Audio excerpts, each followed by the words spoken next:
What if I told you that the Liberty Bell broke the very first time someone rang it? That George Washington never wore a fake wig. He just put white powder on his real hair every single morning. And that Abraham Lincoln is in the Wrestling Hall of Fame with only one loss in 300 matches. American history isn't just about presidents and wars and dates from textbooks. It's weird. It's funny. It's full of moments that nobody talked about in school because they were too busy making you remember what year the Compromise of 1850 happened. So here's what we're doing tonight. Over the next 2 hours, I'm going to walk you through 100 rare facts about U.S. history. The strange ones, the funny ones, the ones that make you think, wait, really? Before we start, if you enjoy falling asleep to strange historical facts told by someone who sounds very tired, think about subscribing. Hit the like button if you're still awake enough to find it. And if you actually make it through all 100 facts without falling asleep, congratulations. You have trouble sleeping. Welcome to the club. Let's begin at the beginning with a flag that wasn't quite what we thought it was. The circle of stars. Let's start at the beginning with the flag. You know the one. 13 stripes, 13 stars, very patriotic, very rectangular. But here's the thing about that first flag from 1777. Those 13 stars were arranged in a circle. Not in rows, not in a pattern like stars in the sky, but a perfect circle like they were having a meeting. And you've probably heard the story about Betsy Ross sewing it in her Philadelphia sewing shop, right? George Washington himself supposedly walking in and asking for a flag. Well, that's a lovely story. Her grandson told it at a historical meeting in 1870, but there's no real proof, no letters, no receipts, no journal entries. Just a family story told 100 years later, which doesn't mean it didn't happen, but it does mean we can't be sure. History is tricky like that. And speaking of things we thought we knew about the Founding Fathers, Washington's real hair. George Washington, first president, father of our country, guy on the dollar bill, and for some reason, we've all been walking around thinking he wore a fake wig. You've seen the paintings. That white, powdery, very old-fashioned hairstyle. Looks like a wig, right? Except it wasn't. It was his actual hair. Naturally reddish-brown, which he put white powder on because that was the fashion. And George Washington was nothing if not fashionable. He'd pull it back, tie it, dust it with powder, and call it a day. No fake hair, no fake fibers, just his own hair doing its best, which somehow makes it weirder. Honestly, the man had enough hair to style like that every single day. Meanwhile, half the people today can't even grow a decent ponytail. But at least Washington was honest about his hair, unlike some other parts of early American history. The bell that couldn't. The Liberty Bell, symbol of freedom, symbol of independence, cracked beyond repair. And you might think it cracked after years of ringing for American liberty across Philadelphia. But no, it cracked the first time they tested it. 1752, fresh from the London factory, shipped across the Atlantic Ocean, put in the Pennsylvania State House, and they gave it one good ring to see how it sounded, and it cracked. Just split right down the side like a disappointment. They had to melt it down and make it again twice before they got one that worked. And even that one cracked again in 1846, which is when they just gave up and let it be broken. So the Liberty Bell has basically been dealing with performance problems since day one. A very relatable American origin story if you think about it. But while bells were failing in Philadelphia, Jefferson's spinning solution. Thomas Jefferson was sitting in his room in 1776, probably exhausted, definitely overthinking every word of the Declaration of Independence when he apparently decided he needed to be able to spin. Not like dancing, though that would be great, but rotating in his chair. So he invented the swivel chair. Just took a regular chair and put it on a spindle so he could turn to face different tables, different windows, different angles of natural light. Peak efficiency, peak overthinking. Very Thomas Jefferson. And you have to wonder if he was spinning in that chair when he wrote, "All men are created equal," while enslaving over 600 people in his lifetime. The irony is dizzying, literally if you spin too much. But that chair survives today, by the way, in the Smithsonian. A monument to invention and contradiction. And speaking of names that stuck around, what's in a name? The White House. Seems obvious, right? Big white building, house for the president, White House. But it wasn't always called that. When John Adams moved in back in 1800, before it was even finished, because deadlines are a myth, they called it the President's Palace or the President's House or the Executive Mansion if you were feeling fancy. But Dolly Madison, wife of James Madison, fourth president, absolute social powerhouse, started calling it the White House during the War of 1812. And the name just stuck. Officially, though, it wasn't the White House until Theodore Roosevelt put it on his letterhead in 1901. So for over 100 years, it was the White House in spirit, but not on paper. Very bureaucratic, very American. But before the White House had its name, before any of this, there were warnings in the night. Revere's actual words. Paul Revere's Midnight Ride, April 18, 1775. 1 if by land, 2 if by sea. The whole thing made famous by Longfellow's poem 100 years later. But here's what Revere didn't do. Shout, "The British are coming," through the streets of Massachusetts like some kind of colonial alarm system. First of all, everyone in Massachusetts was British at that point. Technically, they were all British subjects, so that warning would have been confusing at best. What Revere actually said, according to his own account, was, "The regulars are out," meaning the British regular army troops. Much more specific, much less poetic. And honestly, he didn't even finish the ride. He got captured in Lexington, lost his horse, and walked back. So the midnight ride was more like the midnight ride until capture and then awkward walk home. History is rarely as clean as poetry makes it sound, but at least some historical events were quick. The 100-Day War. The Spanish-American War, 1898. You might not remember much about it from history class because it was incredibly short. 3 months, 3 weeks, and 3 days to be exact. That's shorter than a summer vacation, shorter than most TV show seasons. The U.S. declared war on Spain in April over Cuban independence and the sinking of the USS Maine, fought in Cuba and the Philippines. And by August, it was over. Spain surrendered. America got Guam, Puerto Rico, and the Philippines, and suddenly became a colonial power, which was a whole new identity crisis for a country that had fought against colonialism 100 years earlier. But the war itself, blink and you'd miss it. Well, not if you were actually fighting in it, obviously.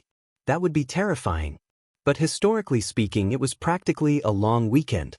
And speaking of quick decisions with long consequences, Seward's Gamble. 1867, William Seward, Secretary of State under Andrew Johnson, bought Alaska from Russia for $7.2 million. That's about 7,200,000 acres. Do the math and it comes out to roughly 2 cents per acre. An absolute steal. Except nobody in America thought so at the time. They called it Seward's Folly, Seward's Icebox. Why would we need Alaska? It's just ice and bears and probably some angry moose. But Seward knew something about geography and potential and getting deals while they lasted. Russia wanted to sell. America bought. And decades later, we found gold and oil and strategic military positioning. So Seward's folly turned into Seward's genius after he died, which is how a lot of genius works, honestly. You make the right call, everyone thinks you're ridiculous, and 50 years later they name schools after you. But while we're talking about misunderstood gifts, Liberty's full name. The Statue of Liberty, she stands in New York Harbor, all 305 feet of her, if you count the foundation, holding a torch, wearing a crown, welcoming the tired and poor and huddled masses. But her real name isn't the Statue of Liberty. It's Liberty Enlightening the World, which is more ambitious, honestly, more philosophical. The French gave her to America in 1886 as a gift celebrating the alliance during the American Revolution and shared values of freedom, and she was supposed to be a lighthouse. That torch was meant to be functional, but it turned out she wasn't bright enough for that job. The torch, I mean not liberty itself, though that's debatable. So she just became symbolic instead, which is probably more important anyway. You can't navigate ships by symbolism, but you can build a national identity around it. And speaking of unexpected national icons, Lincoln the wrestler. Abraham Lincoln, 16th president, saved the Union, delivered the Gettysburg Address.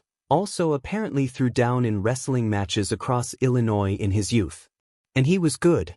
Very good. Lincoln was 6 feet 4 inches tall, lean, strong from years of manual labor, and he reportedly had a record of around 300 wins and only one documented loss. That's practically undefeated. He's in the National Wrestling Hall of Fame because of it. The Illinois wrestling community does not forget. And there's something deeply funny about Honest Abe out there in his 20s grappling people in the dirt, talking trash, and winning match after match. It humanizes him. Reminds you that before he was the mythological figure in the memorial, he was just a tall guy who could pin you in under a minute. History is so much stranger than marble makes it look. But wrestling aside, Lincoln's presidency began with literal fire. The first shot. 4:30 a.m. on April 12, 1861. Fort Sumter, South Carolina. The Civil War technically started when Confederate forces opened fire on the federal fort, but we know who fired the first shot. Edmund Ruffin, a 67-year-old Virginia farmer, pro-slavery supporter, and general troublemaker who had been given the honor of pulling the rope on a cannon. So the deadliest war in American history, over 600,000 deaths, started with an elderly man and a symbolic cannon shot at dawn. Ruffin would later take his own life in 1865 after the Confederacy's defeat, unable to live in a reunited nation. The first shot and the final tragedy, both connected by one man's commitment to a cause. The Civil War is full of details like that, personal, painful, and impossible to forget. And speaking of personal connections to history, Lee's wife's lineage. Robert Lee, Confederate general, complicated historical figure, guy who chose Virginia over the Union. But here's something you might not know. His wife, Mary Custis Lee, was the great-granddaughter of Martha Washington, which means the commander of the Confederate Army was related by marriage to the First Lady. The Arlington estate where the Lees lived, now Arlington National Cemetery, was originally the Custis family plantation, built with enslaved labor on a hill overlooking Washington, D.C. So when Lee chose to lead Confederate forces, he was fighting against the government that George Washington helped create on land connected to Washington's family. History loves irony like this, loves tangling family trees and political choices into impossible knots. It's almost poetic, except poetry usually has better outcomes. But while we're discussing what the Civil War did and didn't accomplish, the proclamation's limits. The Emancipation Proclamation. January 1, 1863, Abraham Lincoln declared that all enslaved people in Confederate-held territory were free. And that's how it's taught usually. Lincoln freed the slaves. End of story. Except it wasn't all enslaved people. Just the ones in areas still in rebellion. Border states loyal to the Union, Missouri, Kentucky, Maryland, Delaware, still had slavery, and those enslaved people weren't freed by the proclamation. Because Lincoln didn't think he had the legal authority to free them. And also he didn't want to upset those border states and push them toward the Confederacy. So the Emancipation Proclamation was a military strategy as much as a moral one. It didn't fully end slavery. That took the 13th Amendment in December of 1865. History is rarely as clean as we'd like it to be, but at least some historical changes were straightforward, like taxation. The first income tax. 1861. The Civil War was expensive. Soldiers needed salaries, supplies, weapons, all of it. So Congress passed the Revenue Act, which included a tax on personal income. 3% on incomes over $800, which doesn't sound like much until you remember that $800 in 1861 is like $25,000 today. So most people didn't pay it, but it was there. America's first income tax created out of wartime desperation.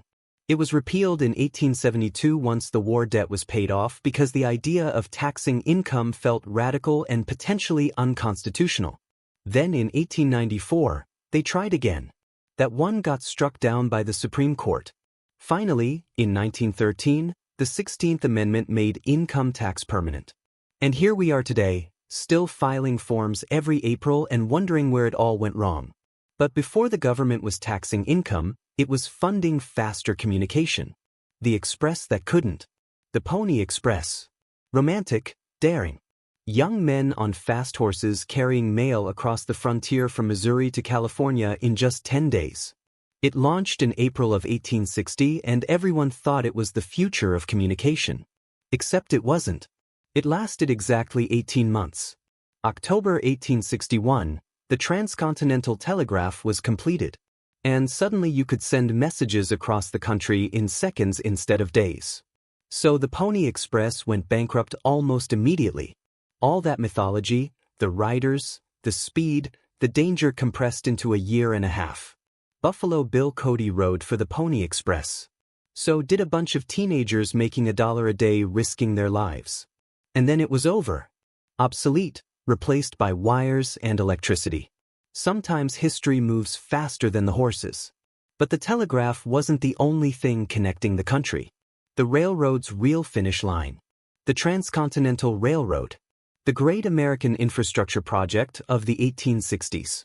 Two companies building track from opposite directions. Central Pacific from California, Union Pacific from Nebraska, meeting somewhere in the middle to connect the coasts. And everyone assumes they met in California, right? Because California is the western endpoint. Except they didn't. They met at Promontory Summit, Utah Territory on May 10, 1869. Not California. Utah. Middle of nowhere, honestly. Just a flat stretch of land where the two lines could finally connect. They drove in ceremonial spikes, took photographs, broke champagne bottles, and congratulated each other on shrinking the country.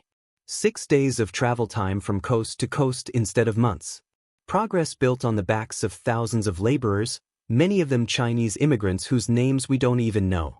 But about those ceremonial spikes. The golden spike that wasn't. Promontory Summit, May 10, 1869, the ceremonial completion of the Transcontinental Railroad. And they had a golden spike for the occasion, 17.6 carats engraved with names and dates, very fancy, plus a few other ceremonial spikes from different states and companies. But here's the thing. None of those were the actual final spike. The last spike driven into the rail to complete the railroad was just a regular iron one because you can't leave gold lying around in the middle of Utah. Someone would steal it. So they drove in the regular spike, posed for photos with the golden one, then took all the ceremonial spikes home as souvenirs. The golden spike is now in a museum at Stanford University. The iron one is anonymous, lost to history, but it's the one that actually mattered. Very American. Celebrate with gold, build with iron.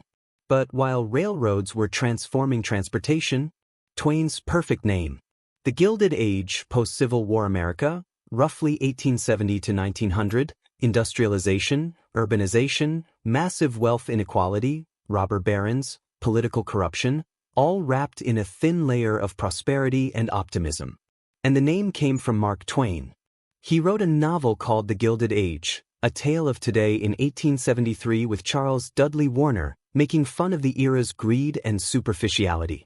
Gilded, not golden, just gold-plated, shiny on the surface, cheap underneath. The name stuck because it was perfect. It captured the contradiction, progress and poverty, innovation and exploitation, all happening at once. Twain had a gift for naming things, probably because he renamed himself, born Samuel Clemens, rewrote his identity as Mark Twain, and then rewrote American literature while he was at it. Some people just see through the guilt.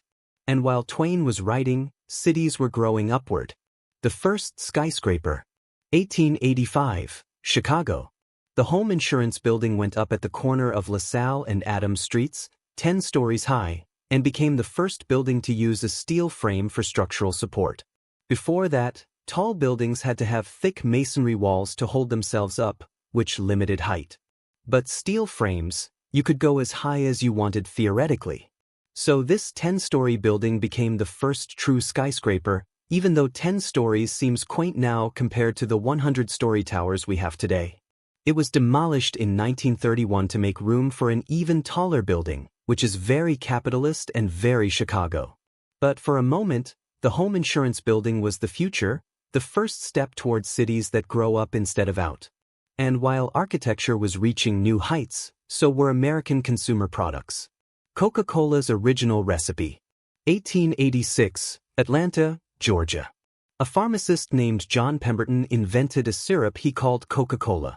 Sold it as a medicinal tonic, a brain tonic specifically meant to cure headaches, fatigue, and morphine addiction, which is ironic because the original recipe contained cocaine from coca leaves. Obviously, that's the coca in Coca-Cola, plus caffeine from cola nuts, hence cola. It was sold at soda fountains mixed with carbonated water, 5 cents a glass. And people loved it. Not necessarily for the medicinal benefits, but because it tasted good and gave you energy. Probably because of the cocaine and caffeine. The cocaine was removed in 1903 after public concern about the drug, but the name stayed and now it's one of the most recognizable brands in the world. Born from a pharmacist's attempt to cure headaches with leaves and nuts. Capitalism is weird, but then again, so is everything that came after. 12 seconds of history. December 17, 1903. Kitty Hawk, North Carolina. Orville and Wilbur Wright, two bicycle mechanics from Dayton, Ohio, managed to do what humans had been dreaming about for thousands of years. They flew. Powered flight, controlled flight, the real deal. Orville went first, lying flat on the lower wing of their Wright flyer, engine puttering, wooden propellers spinning. He lifted off the sand, traveled 120 feet, and stayed airborne for exactly 12 seconds before landing. 12 seconds. You've had hiccups that lasted longer. Yawns that were more impressive time-wise, but those 12 seconds changed everything. Wilbur took the fourth flight that day and managed 59 seconds, which was practically an eternity by comparison. Within a decade, planes were everywhere. Within 2 decades, they were fighting in wars. And it all started with 12 seconds of wobbling through the air 3 feet off the ground. Sometimes revolutions are shorter than you'd think. But speaking of brief moments with lasting impact, the day of 3 presidents. March 4, 1849, Inauguration Day, except it fell on a Sunday, and Zachary Taylor refused to be sworn in on the Sabbath because he was religious like that. So technically James K. Polk's term ended at noon, but Taylor's hadn't started yet, which meant constitutionally the office passed to the president pro tempore of the Senate, David Rice Atchison of Missouri. So for one day maybe America had 3 presidents. Polk woke up as president. Atchison maybe was president for 24 hours, and Taylor became president on Monday, except Atchison was never officially sworn in either. So maybe he wasn't president at all. It's a constitutional gray area that historians still debate over whiskey at conferences. Atchison later joked that he slept through most of his presidency, which honestly sounds like the best possible way to handle the job. But while Atchison was napping through his maybe presidency, someone else was making actual presidential history. The bear that started a trend. 1902, Mississippi. Theodore Roosevelt, 26th president, outdoorsman, hunter, generally enthusiastic about killing things in the name of sport, was on a bear hunting trip. Except he wasn't having any luck. So his assistants tracked down a black bear, tied it to a tree, and invited Roosevelt to shoot it for an easy trophy, and Roosevelt, to his credit, refused. Said it was unsportsmanlike. Wouldn't be fair, which is a weird moral line to draw when you're literally there to hunt bears, but okay. A political cartoonist named Clifford Berryman drew a cartoon about it, and a toy store owner in Brooklyn named Morris Mictum saw the cartoon and made a stuffed bear cub calling it Teddy's Bear. Roosevelt gave permission to use his name and suddenly everyone wanted one. The teddy bear was born from one moment of presidential restraint. And now they're everywhere, soft and innocent, named after a man who once got shot during a speech and finished the speech anyway. But while Roosevelt was refusing to shoot bears, 5 cents for a show. 1905, Pittsburgh, Pennsylvania, a guy named Harry Davis opened a small storefront theater and started showing short films for 5 cents admission. Nickel admission, Nickelodeon. The name was right there. It wasn't the first place to show movies, but it was the first dedicated movie theater in America, a space built specifically for film. Before that, movies were shown in vaudeville theaters, fairgrounds, anywhere with a wall and a projector. But Davis's Nickelodeon was different. Just movies all day, 5 cents, working class. Entertainment. No fancy seats, no orchestra pit, just wooden benches and a screen and the flicker of silent films. Within 3 years, there were thousands of Nickelodeons across America. By the 1920s, we had movie palaces with chandeliers and velvet curtains. The whole thing exploded from a 5-cent storefront in Pittsburgh because people wanted stories, even silent ones, even 12-minute ones. Entertainment is a faster industry than most people realize. And speaking of fast industries, Ford's color philosophy. Henry Ford's Model T, launched in 1908, the car that put America on wheels, made automobiles affordable for regular people, revolutionized manufacturing with the assembly line, and Ford famously said customers could have any color they wanted as long as it was black, which sounds like a joke, but wasn't. From 1914 to 1925, every Model T was black. Not because Ford hated color, but because black paint dried faster than other colors, which meant faster production, which meant cheaper cars. Pure efficiency. The assembly line didn't care about your aesthetic preferences. Before 1914, you could actually get a Model T in gray, green, blue, or red. After 1925, colors came back as competition increased. But for over a decade, black was the only option, and 15 million people bought them anyway because having a car in any color beats not having a car at all. Sometimes choice is overrated.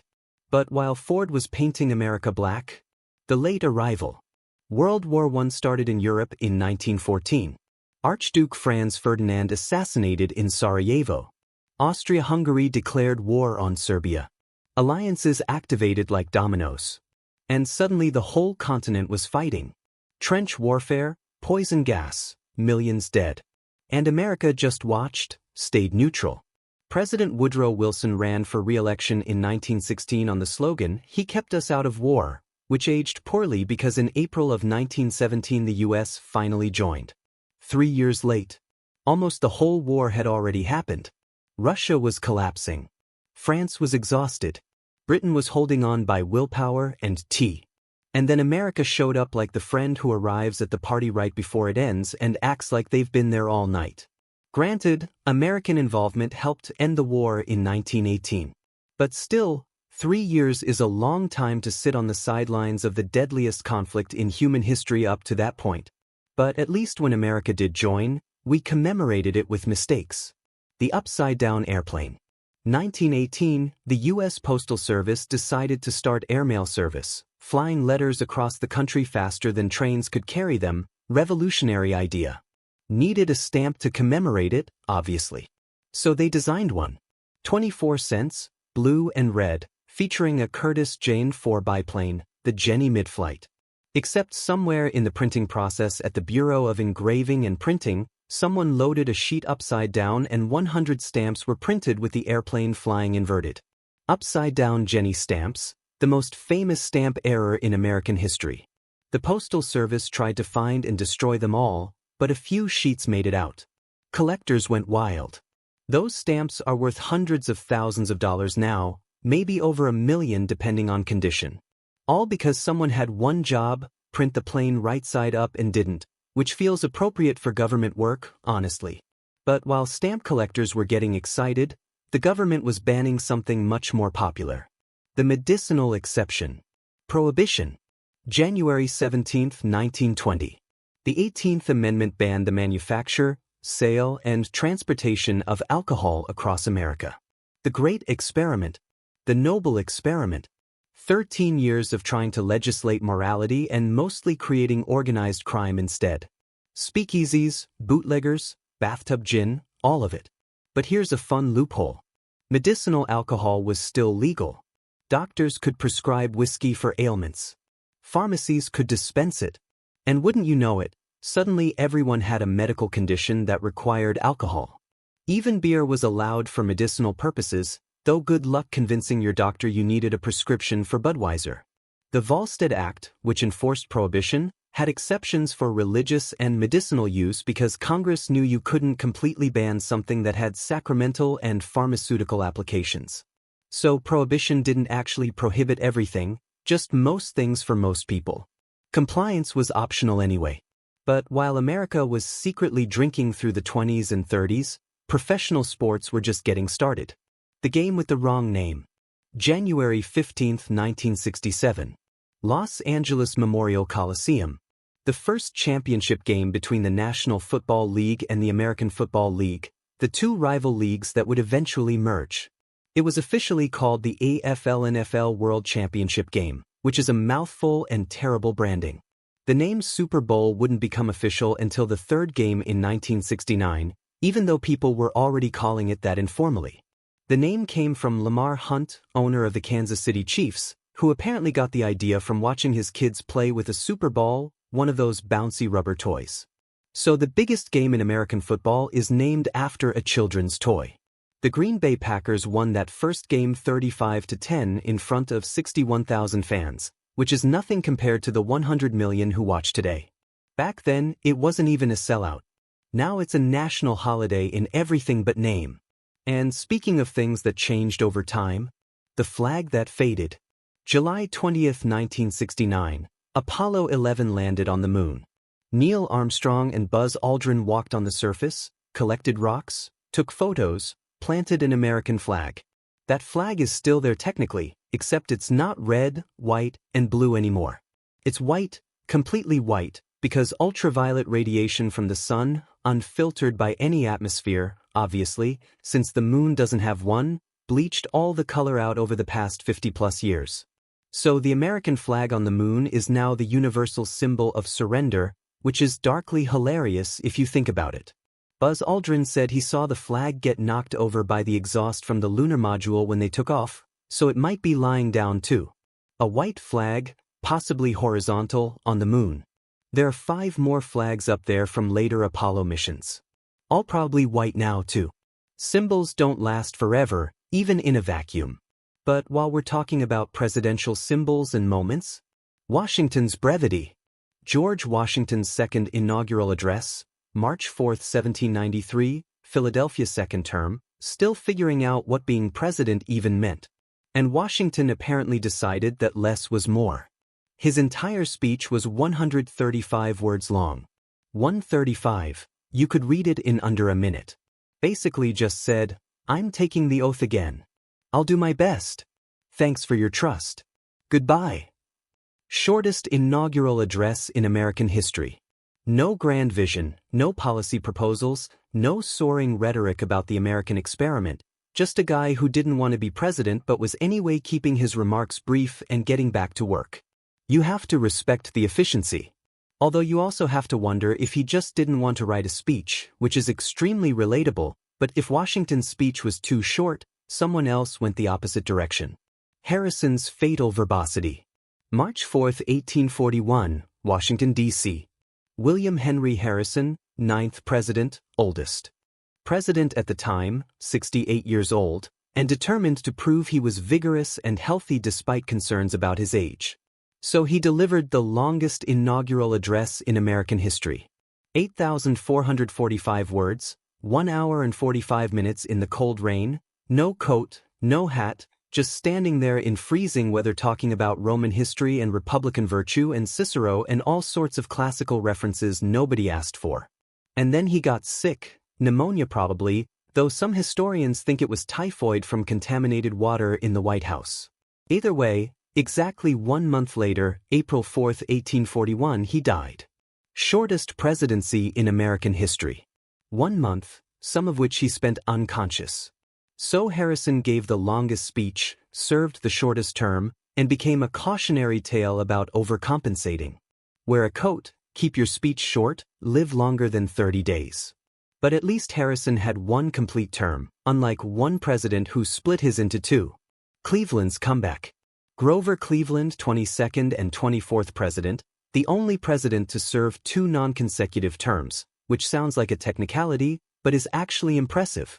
He won in 1884, lost to Benjamin Harrison in 1888, lost the Electoral College, but won the popular vote, a recurring theme in American elections, then came back and won again in 1892.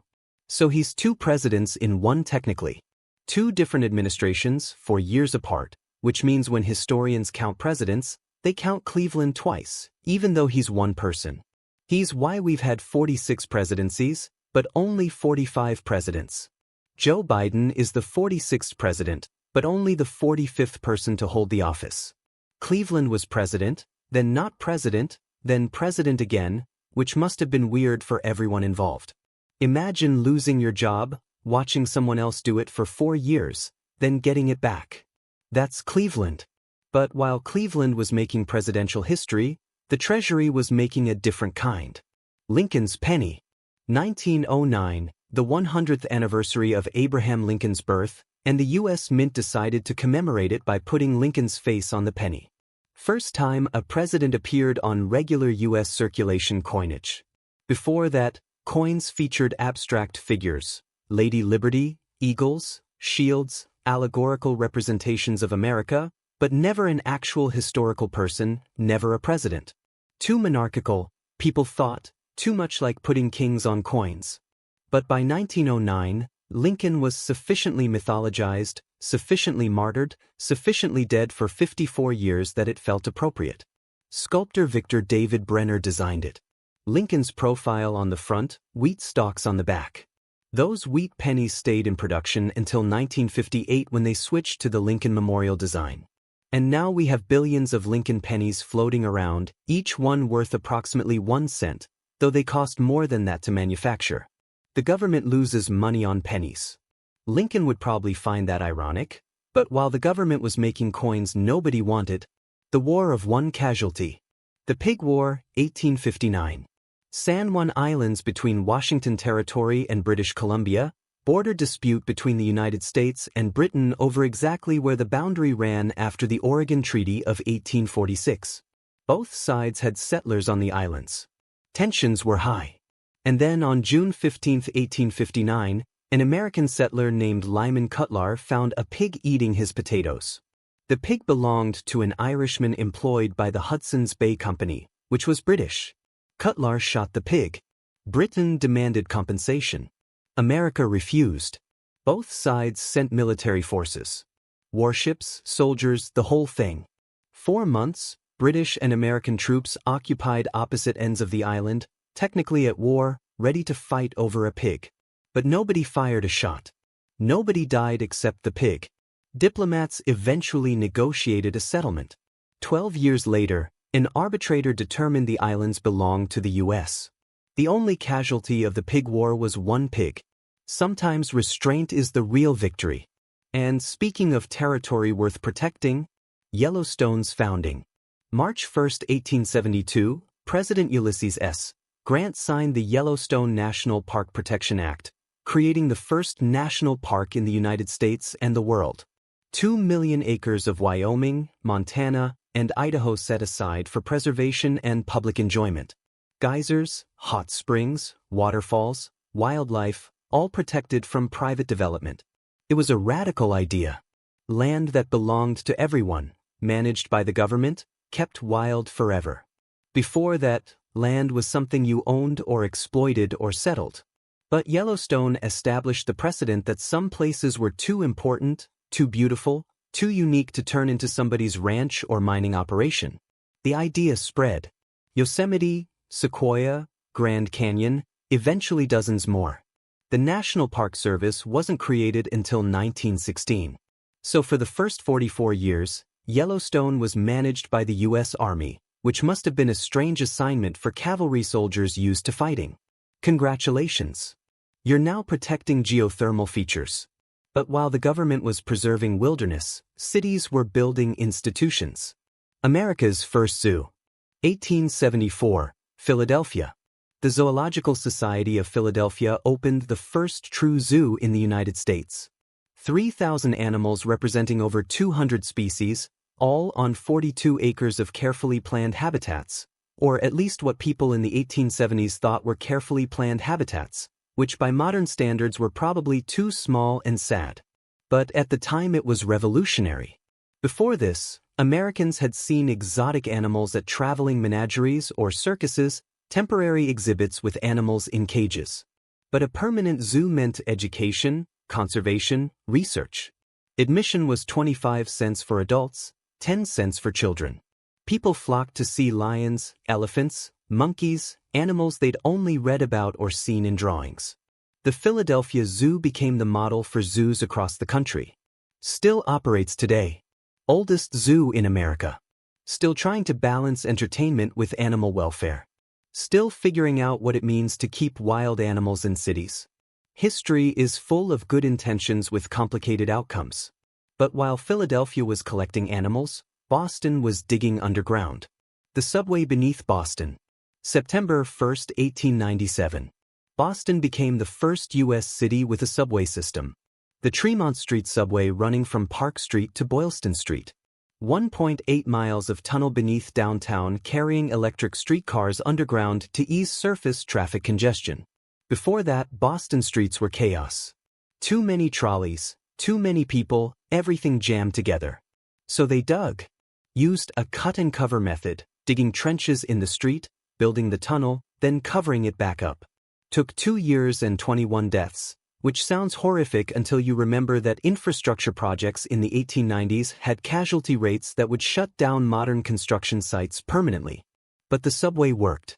It expanded, became the T-system that Bostonians still use today, still complain about, still depend on completely. America's first subway. And like everything in Boston, it's unreliable and fiercely defended by everyone who uses it. But before cities were going underground, buildings were learning to go up. The elevator that changed architecture. March 23, 1857, New York City. The Hallwart Building on Broadway installed the first passenger elevator in an American building. Designed by Elisha Otis, the same guy who invented the safety brake that kept elevators from plummeting to the ground if the cable snapped. Before that safety feature, elevators were for freight only, too dangerous for people.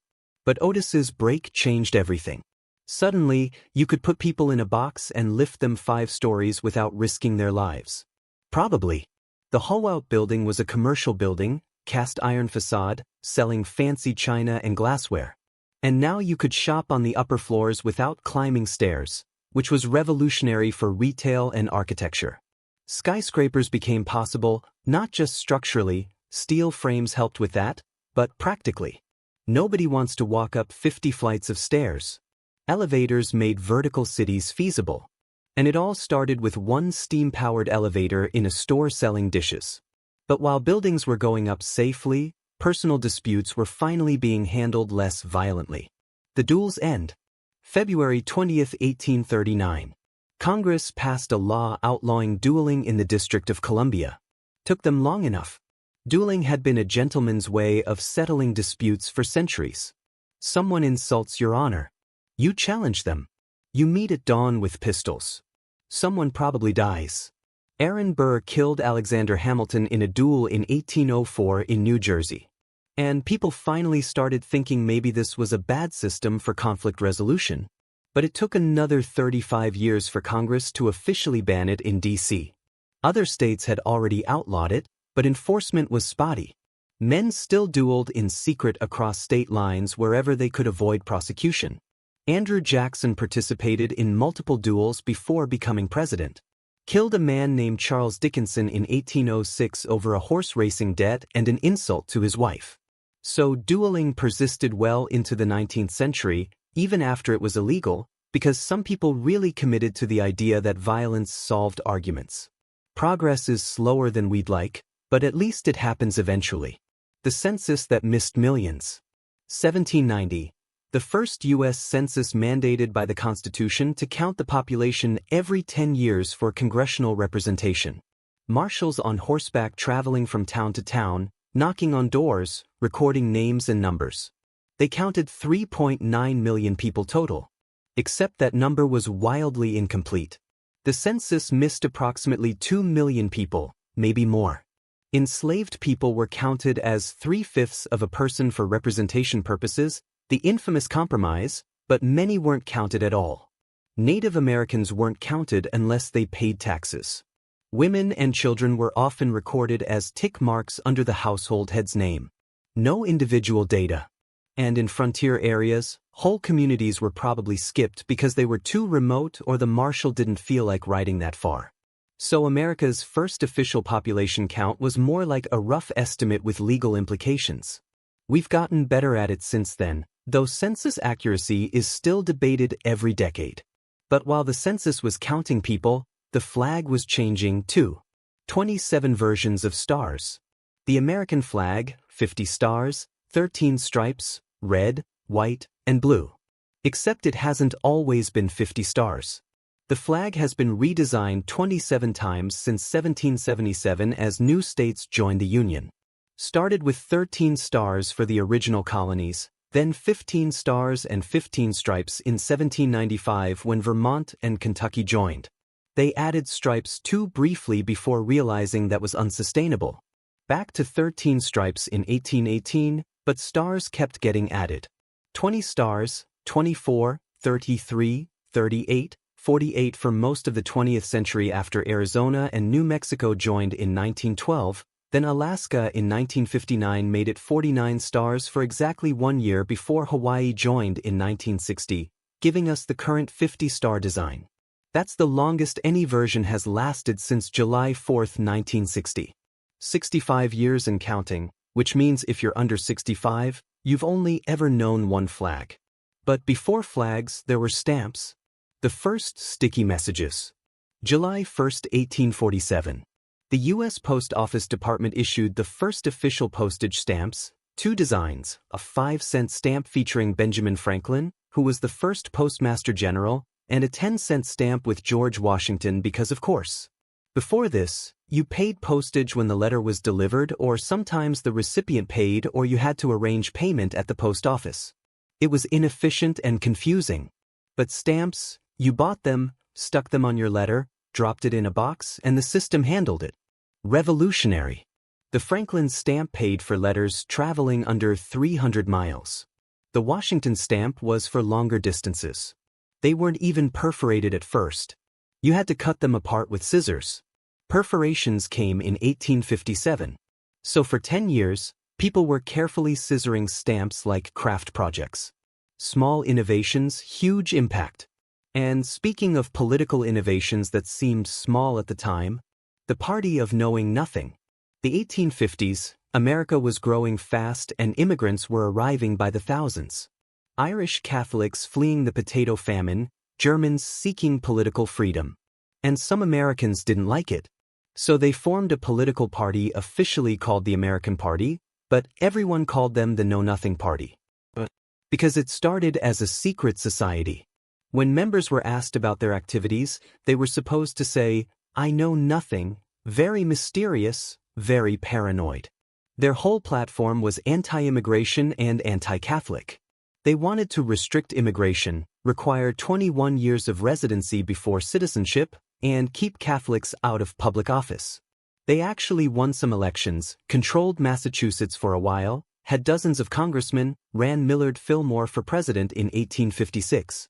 He got 22% of the vote, but by the late 1850s, the party collapsed because slavery became the dominant issue and everything else seemed less important. Still, they existed. American nativism in political party form. But long before political parties were restricting votes, 1756, Uxbridge, Massachusetts town meeting and a woman named Lydia Chapin Taft cast a vote legally on record.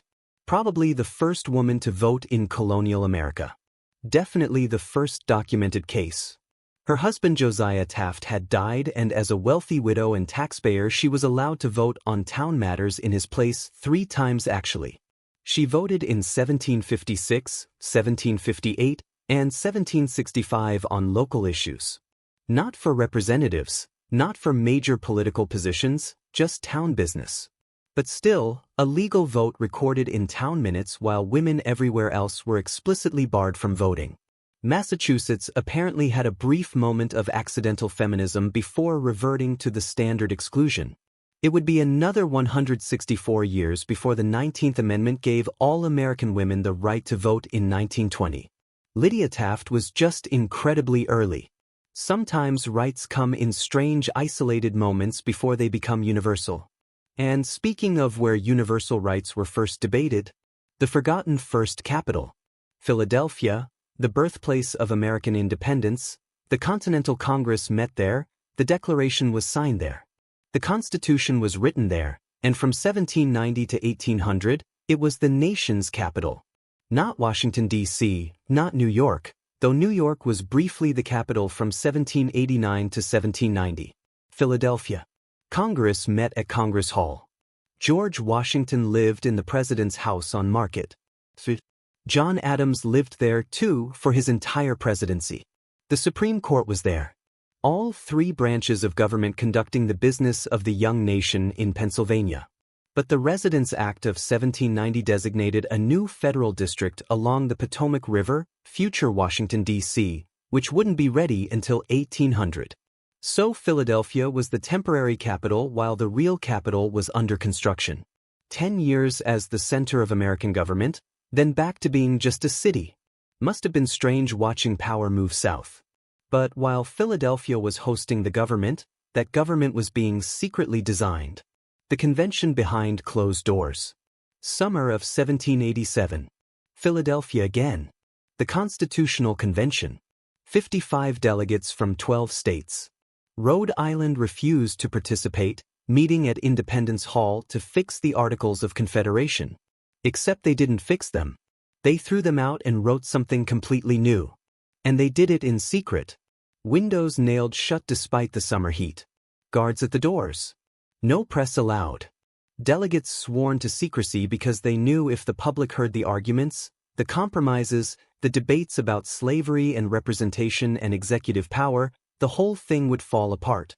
So they sweated through a Philadelphia summer in sealed rooms arguing for 4 months and emerged with the Constitution. James Madison took notes, but those weren't published until 1840 after everyone involved was dead. So for over 50 years, nobody really knew what happened in that room. Democracy built in secrecy revealed gradually.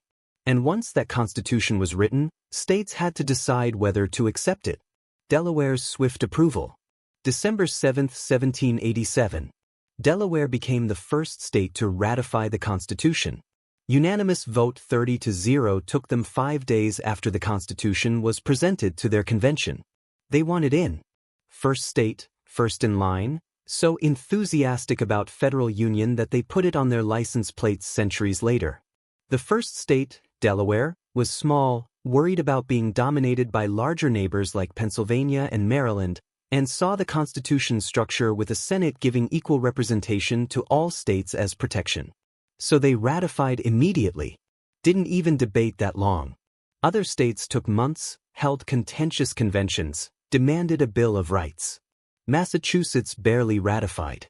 Rhode Island held out until 1790, the last state to join. But Delaware, 5 days, done.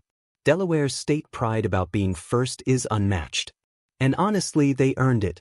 Fast decisions are rare in American democracy, but not all political decisions are fast. And not all political parties survive their internal contradictions. The Whigs who disappeared. The Whig Party formed in the 1830s in opposition to Andrew Jackson's Democrats. Henry Clay, Daniel Webster, William Henry Harrison, Zachary Taylor, Millard Fillmore. 4 Whig presidents total. The party stood for modernization, economic development, national banks, infrastructure. But by the 1850s, slavery was tearing everything apart. Northern Whigs opposed slavery's expansion. Southern Whigs wanted to protect it. The Compromise of 1850 tried to hold things together. Didn't work. The Kansas-Nebraska Act of 1854 destroyed whatever unity remained. Northern Whigs left to join the new Republican Party. Southern Whigs either joined Democrats or disappeared into irrelevance. By 1856, the Whig Party was dead, just dissolved. Couldn't survive being on both sides of the defining issue of the era. Political parties die when their internal contradictions become unsustainable. The Whigs are American history's clearest example. But while political parties were collapsing over ideology, ships were exploding for murkier reasons. Remember the Maine. February 15, 1898, Havana Harbor, Cuba. The USS Maine, an American battleship sent to protect U.S. interests during Cuban unrest against Spanish rule, exploded at 9:40 p.m. 266 sailors died. The forward third of the ship just detonated, sank in minutes. Nobody knew why.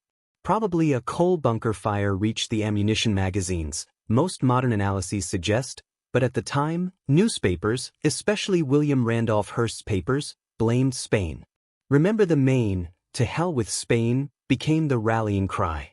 America declared war on Spain 2 months later. The Spanish-American War, which we covered earlier, 3 months long, America became an imperial power.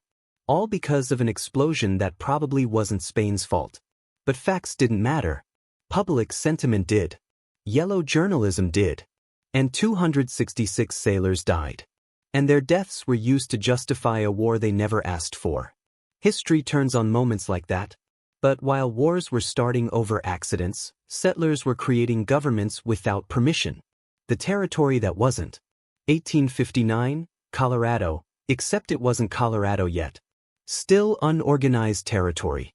Gold was discovered in the Pikes Peak area, the Colorado Gold Rush, and suddenly thousands of miners flooded in, setting up camps, towns, makeshift communities. But there was no government, no law, no official territorial status.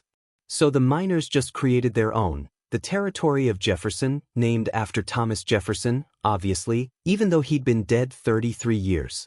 They elected officials, drafted a constitution, established laws, collected taxes, all completely unofficial. Congress hadn't approved it. The federal government didn't recognize it. It was a self-governing territory that existed in legal limbo from October 1859 until February 1861 when Congress finally created the official Colorado Territory. So for over a year, Jefferson Territory operated as a provisional government doing government things without being an actual government.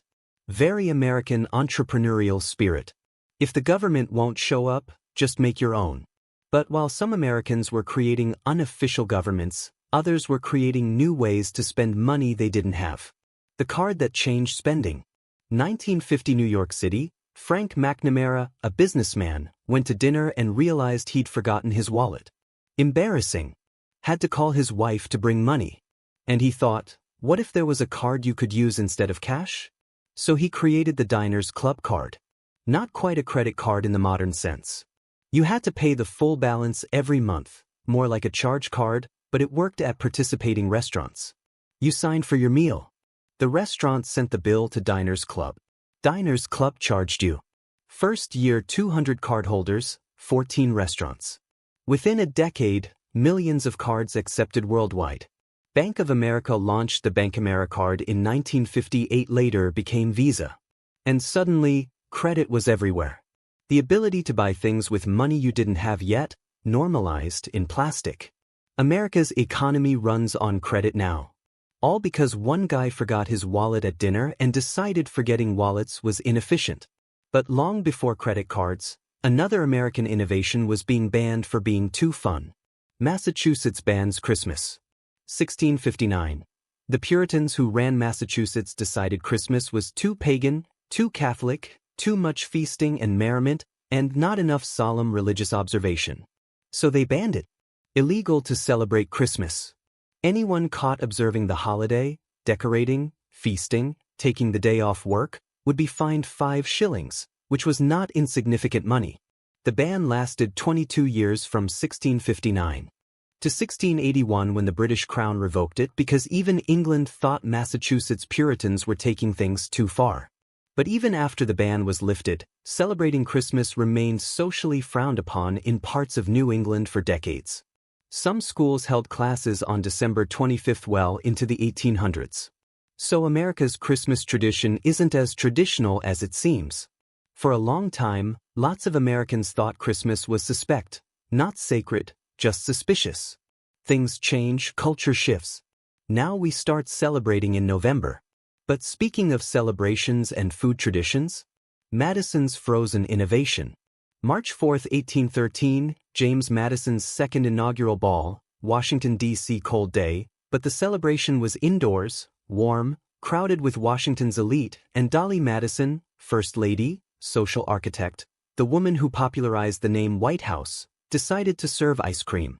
Not a new invention, ice cream had existed for centuries, but serving it at a presidential inaugural ball was bold, exotic, impressive. Keeping ice cream frozen in March without refrigeration required ice harvested from frozen rivers in winter and stored in ice houses packed in sawdust, expensive, labor-intensive, a status symbol, and Dolly served it anyway because presentation mattered. The guests loved it. Ice cream became a fashionable dessert at high society events. Dolly Madison's ice cream wasn't the first in America, but her endorsement made it desirable. Sometimes history is shaped by what important people choose to eat. And speaking of people who almost ate at the presidential table, Atchison's maybe presidency redux. We talked about David Rice Atchison earlier, the senator who might have been president for one day when Zachary Taylor refused to be inaugurated on a Sunday in 1849, but let's revisit it because it's genuinely weird. Legally, if the president-elect doesn't take office when the previous president's term ends, the position passes to the president pro tempore of the Senate, which was Atchison. So technically, maybe he was president from noon March 4th to noon March 5th, except he was never sworn in, never took the oath, slept through most of the day. And later historians argue that without the oath there's no presidency. So the office was simply vacant for 24 hours, which is also weird. So either America had no president for a day or David Rice Atchison was president while sleeping or Zachary Taylor was technically president-elect in limbo. Constitutional ambiguity at its finest. Congress fixed the issue in 1933 with the 20th Amendment, moving inauguration to January and clarifying succession. But for one weird day in 1849, nobody really knew who was in charge. And speaking of recognition that came late, the coin with a woman's face. 1979, the U.S. Mint released the Susan B. Anthony dollar coin. First time a real non-allegorical woman appeared on circulating U.S. currency. Susan B. Anthony, suffragist, abolitionist, women's rights advocate who died in 1906. Finally honored on a coin 73 years after her death. The coin itself was unpopular, too similar in size to a quarter, easy to confuse. Vending machines hated it, and production stopped after 3 years, briefly restarted in 1999. Most people never used them, but symbolically it mattered. A woman on U.S. currency took 203 years of American coinage history to get there. The Sacagawea dollar replaced it in 2000. Then the Harriet Tubman $20 bill was proposed, but delayed indefinitely. Progress on representation is real but slow. But while modern America was slowly recognizing women's contributions, 19th century political parties were already fighting over freedom. The Party Against Expansion. The Free Soil Party, existed from 1848 to 1854. Single-issue party opposed the expansion of slavery into new U.S. territories, not abolish slavery where it existed. That was too radical for most, just stop it from spreading. Free soil, free speech, free labor, and free men was their slogan. They pulled anti-slavery Democrats and Whigs together. Ran Martin Van Buren for president in 1848. He got 10% of the vote. Not enough to win, but enough to split the Democratic vote and help Whig candidate Zachary Taylor win.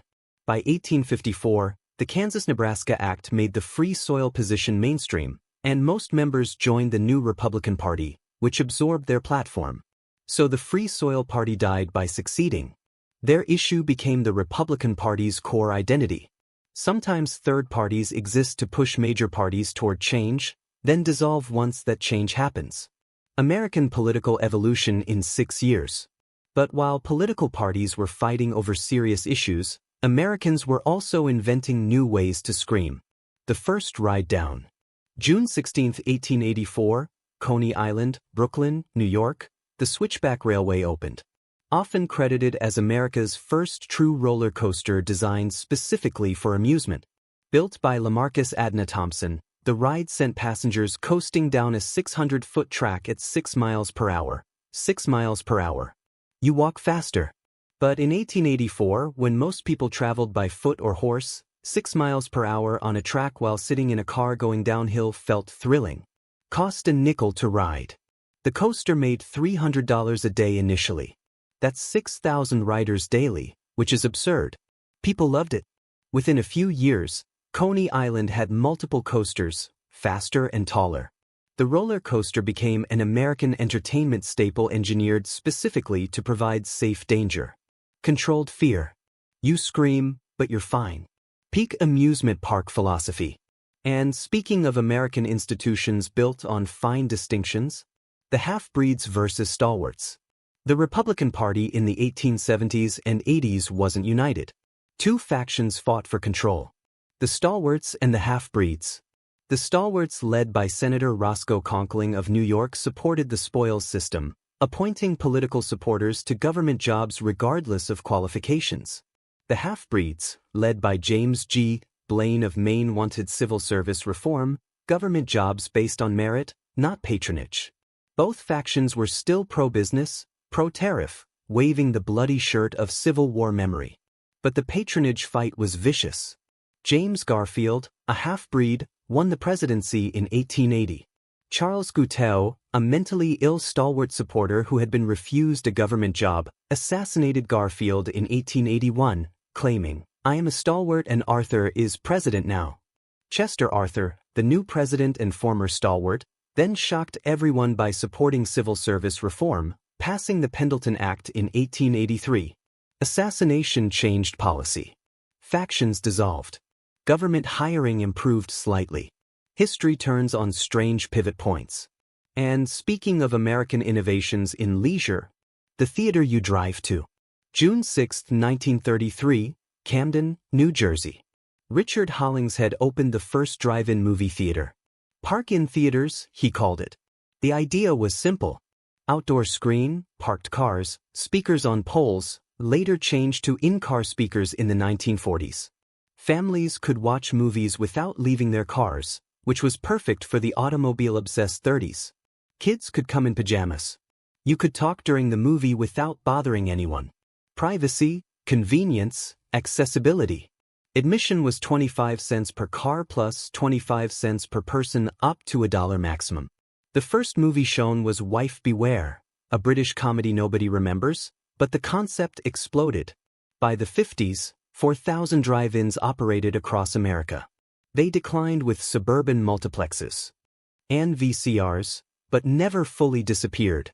Some still exist, nostalgia and novelty combined. The drive-in theater is peak American innovation.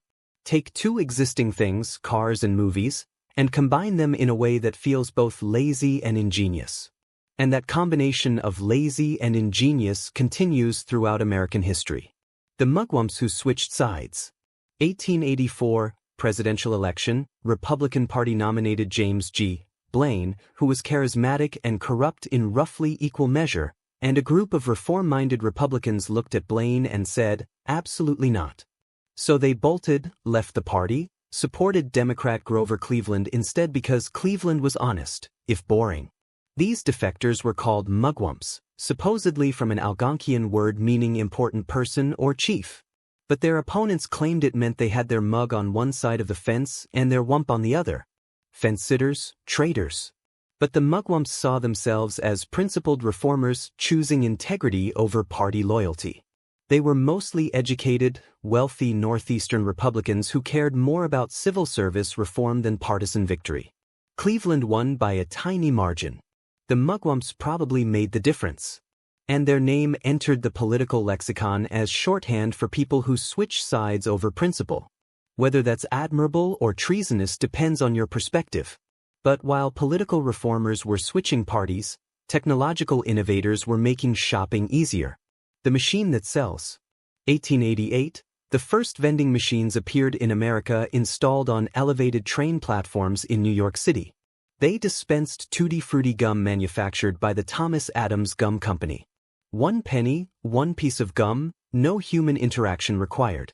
Revolutionary for retail. Before vending machines, you needed a person to sell you things. Shopkeepers, street vendors, someone with hands and a cash register. But a machine, just engineering and trust. Drop your coin, receive your product, move along. The concept caught on immediately. By the early 1900s, vending machines sold postcards, stamps, cigarettes, even full meals in automats. Japan would later perfect the vending machine culture, but America started it with gum on train platforms, 1 penny at a time. Commerce became automated. Convenience became king. And we've been feeding coins into machines ever since, hoping they'll actually give us what we paid for. But while machines were handling small transactions, politicians were arguing about what money even meant. The silver standard dreamers. The 1890s America was on the gold standard currency backed by gold reserves which kept money stable but tight. Farmers and debtors hated it. They wanted inflation, easier credit, more money in circulation. So they pushed for bimetallism, currency backed by both gold and silver. The Silver Republicans emerged as a faction supporting this policy, splitting from the main Republican Party during the 1896 election. They endorsed a Democrat, William Jennings Bryan, who delivered his famous Cross of Gold speech demanding silver coinage. "You shall not crucify mankind upon a cross of gold," he declared. Very dramatic, very populist. But Bryan lost. Gold standard stayed. The Silver Republicans faded, eventually rejoining the main party or drifting into irrelevance. The whole debate seems technical and boring now, but it was the defining economic issue of the era. Currency policy as culture war. Some things never change, just the specific policy. And speaking of changes that seemed mundane but transformed daily life, the light that controls traffic. August 5, 1914, Cleveland, Ohio. The first electric traffic light in America was installed at the corner of East 105th Street and Euclid Avenue. Red and green lights manually operated by a police officer in a nearby booth. Not automatic. Not yet, just a signal system that told drivers and pedestrians when to stop and go without requiring a cop to stand in the intersection waving his arms. Before this, traffic was chaos. Busy intersections were accidents waiting to happen or accidents actively happening. The traffic light brought order. Detroit installed the first four-way three-color traffic signal in 1920, adding yellow as a warning. Then automation came, timers and sensors, and now we have millions of traffic lights controlling the flow of civilization, preventing daily carnage. You sit at a red light at 2 a.m. with no other cars in sight. And you wait because the light says so. That's the social contract. That's Cleveland's gift to modernity. But while Cleveland was organizing traffic, Theodore Roosevelt was creating political chaos. The Bull Moose Rebellion. 1912. Theodore Roosevelt wanted to be president again. He'd already served from 1901 to 1909, chosen not to run in 1908, endorsed William Howard Taft as his successor, then spent the next 4 years becoming increasingly furious with Taft's conservatism. So Roosevelt challenged Taft for the Republican nomination in 1912. But the party establishment chose Taft and Roosevelt said, "Fine, I'll make my own party, the Progressive Party, officially the Bull Moose Party colloquially." Because Roosevelt told reporters he felt strong as a bull moose. Third-party campaigns usually fail, but Roosevelt came in second, beating Taft, winning 88 electoral votes. Democrat Woodrow Wilson won the presidency. The split Republican vote handed Democrats the White House. The Bull Moose Party dissolved after 1916. But for one election cycle, a former president ran as a third-party candidate and nearly pulled it off. Peak Roosevelt, aggressive, optimistic, doomed. And while Roosevelt was charging into political battles, technology was bringing voices into homes. The first commercial broadcast. November 2, 1920. Pittsburgh, Pennsylvania. KDK began broadcasting, often credited as America's first commercial radio station, though some stations claim earlier broadcasts. KDKA's first program reported the results of the 1920 presidential election. Warren G. Harding defeating James Cox. People gathered around radio receivers, hearing news in real time, not reading about it the next morning, revolutionary. Before radio, information traveled at the speed of print, newspapers, telegrams, letters. But radio was instant, intimate, invisible. Voices in your living room transmitted through the air like magic. That was actually science. Within a decade, radio was everywhere. Families planned their evenings around broadcasts. Presidents spoke directly to citizens via fireside chats. Entertainment, news, advertising, all through one box with knobs and static. KDKA is still broadcasting today over a century later. One of the oldest radio stations in the world. From election results in 1920 to whatever's on now. But while radio was a new innovation, some political movements were throwbacks to earlier American ideals. The Democrats who hated banks. The 1830s. The Democratic Party wasn't monolithic. One radical faction called themselves the Locofocos, named after a brand of self-lighting matches they used to light candles during a chaotic party meeting in 1835 when Tammany Hall operatives tried to shut them down by turning off the gas lamps. Very dramatic, very on-brand. The Locofocos opposed banks, paper money, monopolies, and corporate charters. They wanted hard currency, gold and silver, and equal rights for working people. Anti-establishment Democrats in an era when establishment meant wealthy merchants and bankers with political connections. They were absorbed back into the main Democratic Party by the 1840s, but their influence persisted. Jacksonian democracy with its distrust of central banking and corporate power carried Locofoco DNA. Sometimes the radicals don't win but shape the mainstream anyway. Their ideas outlast their organization. And just as radio brought voices into homes decades later, television was about to bring pictures. The first flickers of television. 1928 Schenectady, New York. General Electric's experimental television station W2XB, later WRGB, began broadcasting. One of the first television stations in America, transmitting grainy, flickering images to the handful of people who owned experimental TV sets. The picture quality was terrible. Maybe 40 lines of resolution. Faces looked like blurry suggestions of faces, but it was television. Moving pictures transmitted wirelessly through the air into homes. Science fiction made real. The technology improved slowly. NBC and CBS started TV broadcasts in the late 1930s. World War II paused civilian development. But by the late 1940s, television exploded. By the 1950s, it dominated American culture and WRGB kept broadcasting, evolving from experimental novelty to mainstream station. Still operates today, one of the oldest TV stations in the country. From barely visible images in 1928 to high-definition streaming today, progress is incremental then suddenly everywhere. But before television was debating picture quality, Americans were debating currency itself. The party of paper money. The Greenback Party formed in 1874 post-Civil War when the economy was contracting and farmers were drowning in debt. During the war, the U.S. issued paper currency, greenbacks, not backed by gold or silver, just government promise. After the war, the government started withdrawing greenbacks, returning to hard currency, which tightened the money supply and made debts harder to pay. The Greenback Party wanted to keep paper money in circulation, expand it even to create inflation and help debtors. They ran presidential candidates in 1876, 1880, and 1884.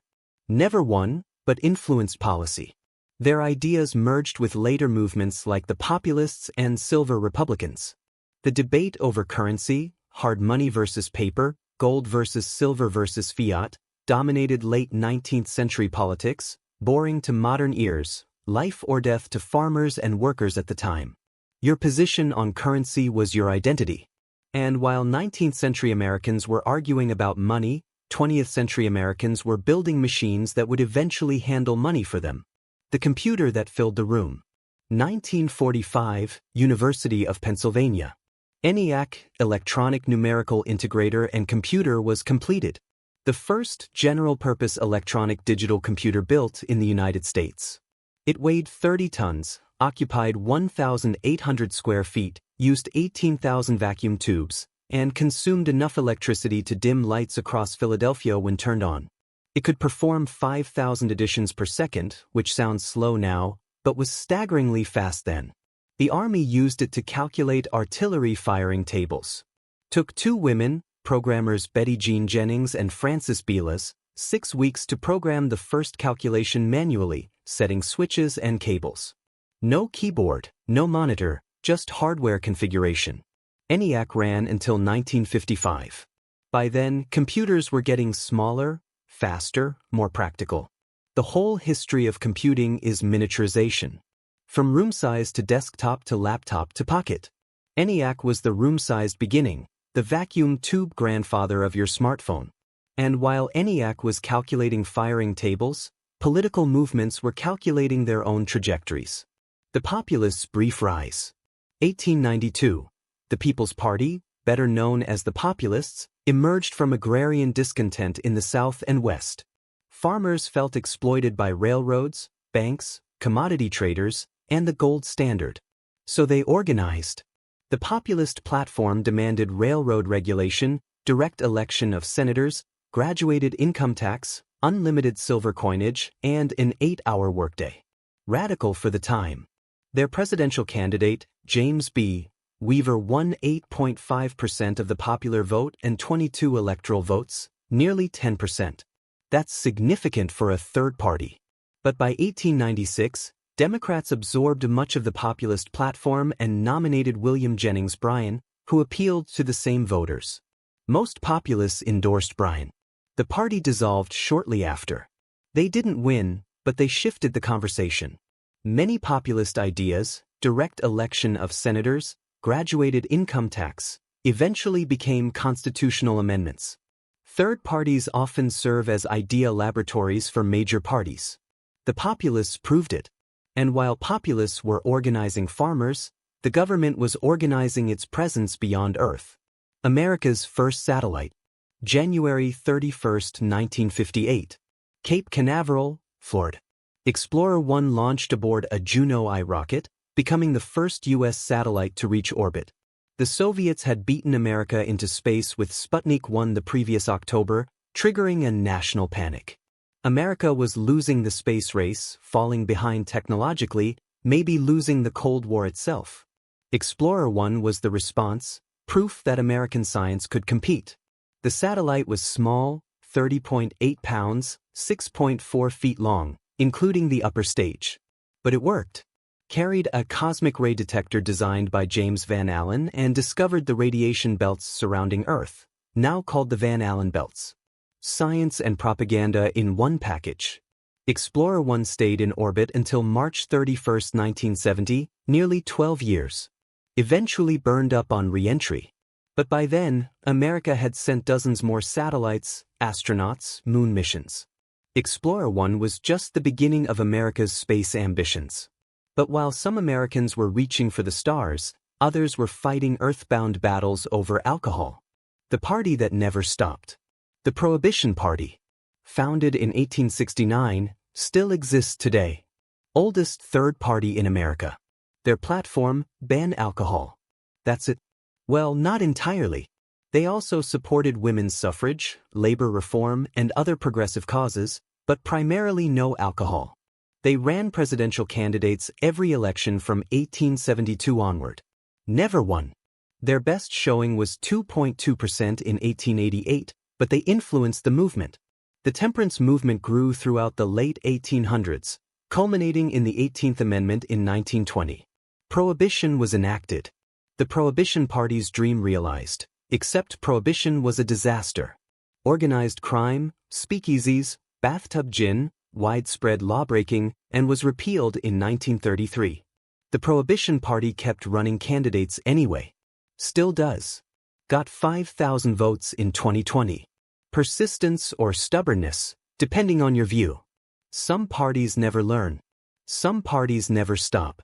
And while the Prohibition Party was focused on banning things, the Navy was building something unprecedented. The submarine that changed naval warfare. January 21, 1954. Groton, Connecticut. The USS Nautilus launched the world's first operational nuclear-powered submarine.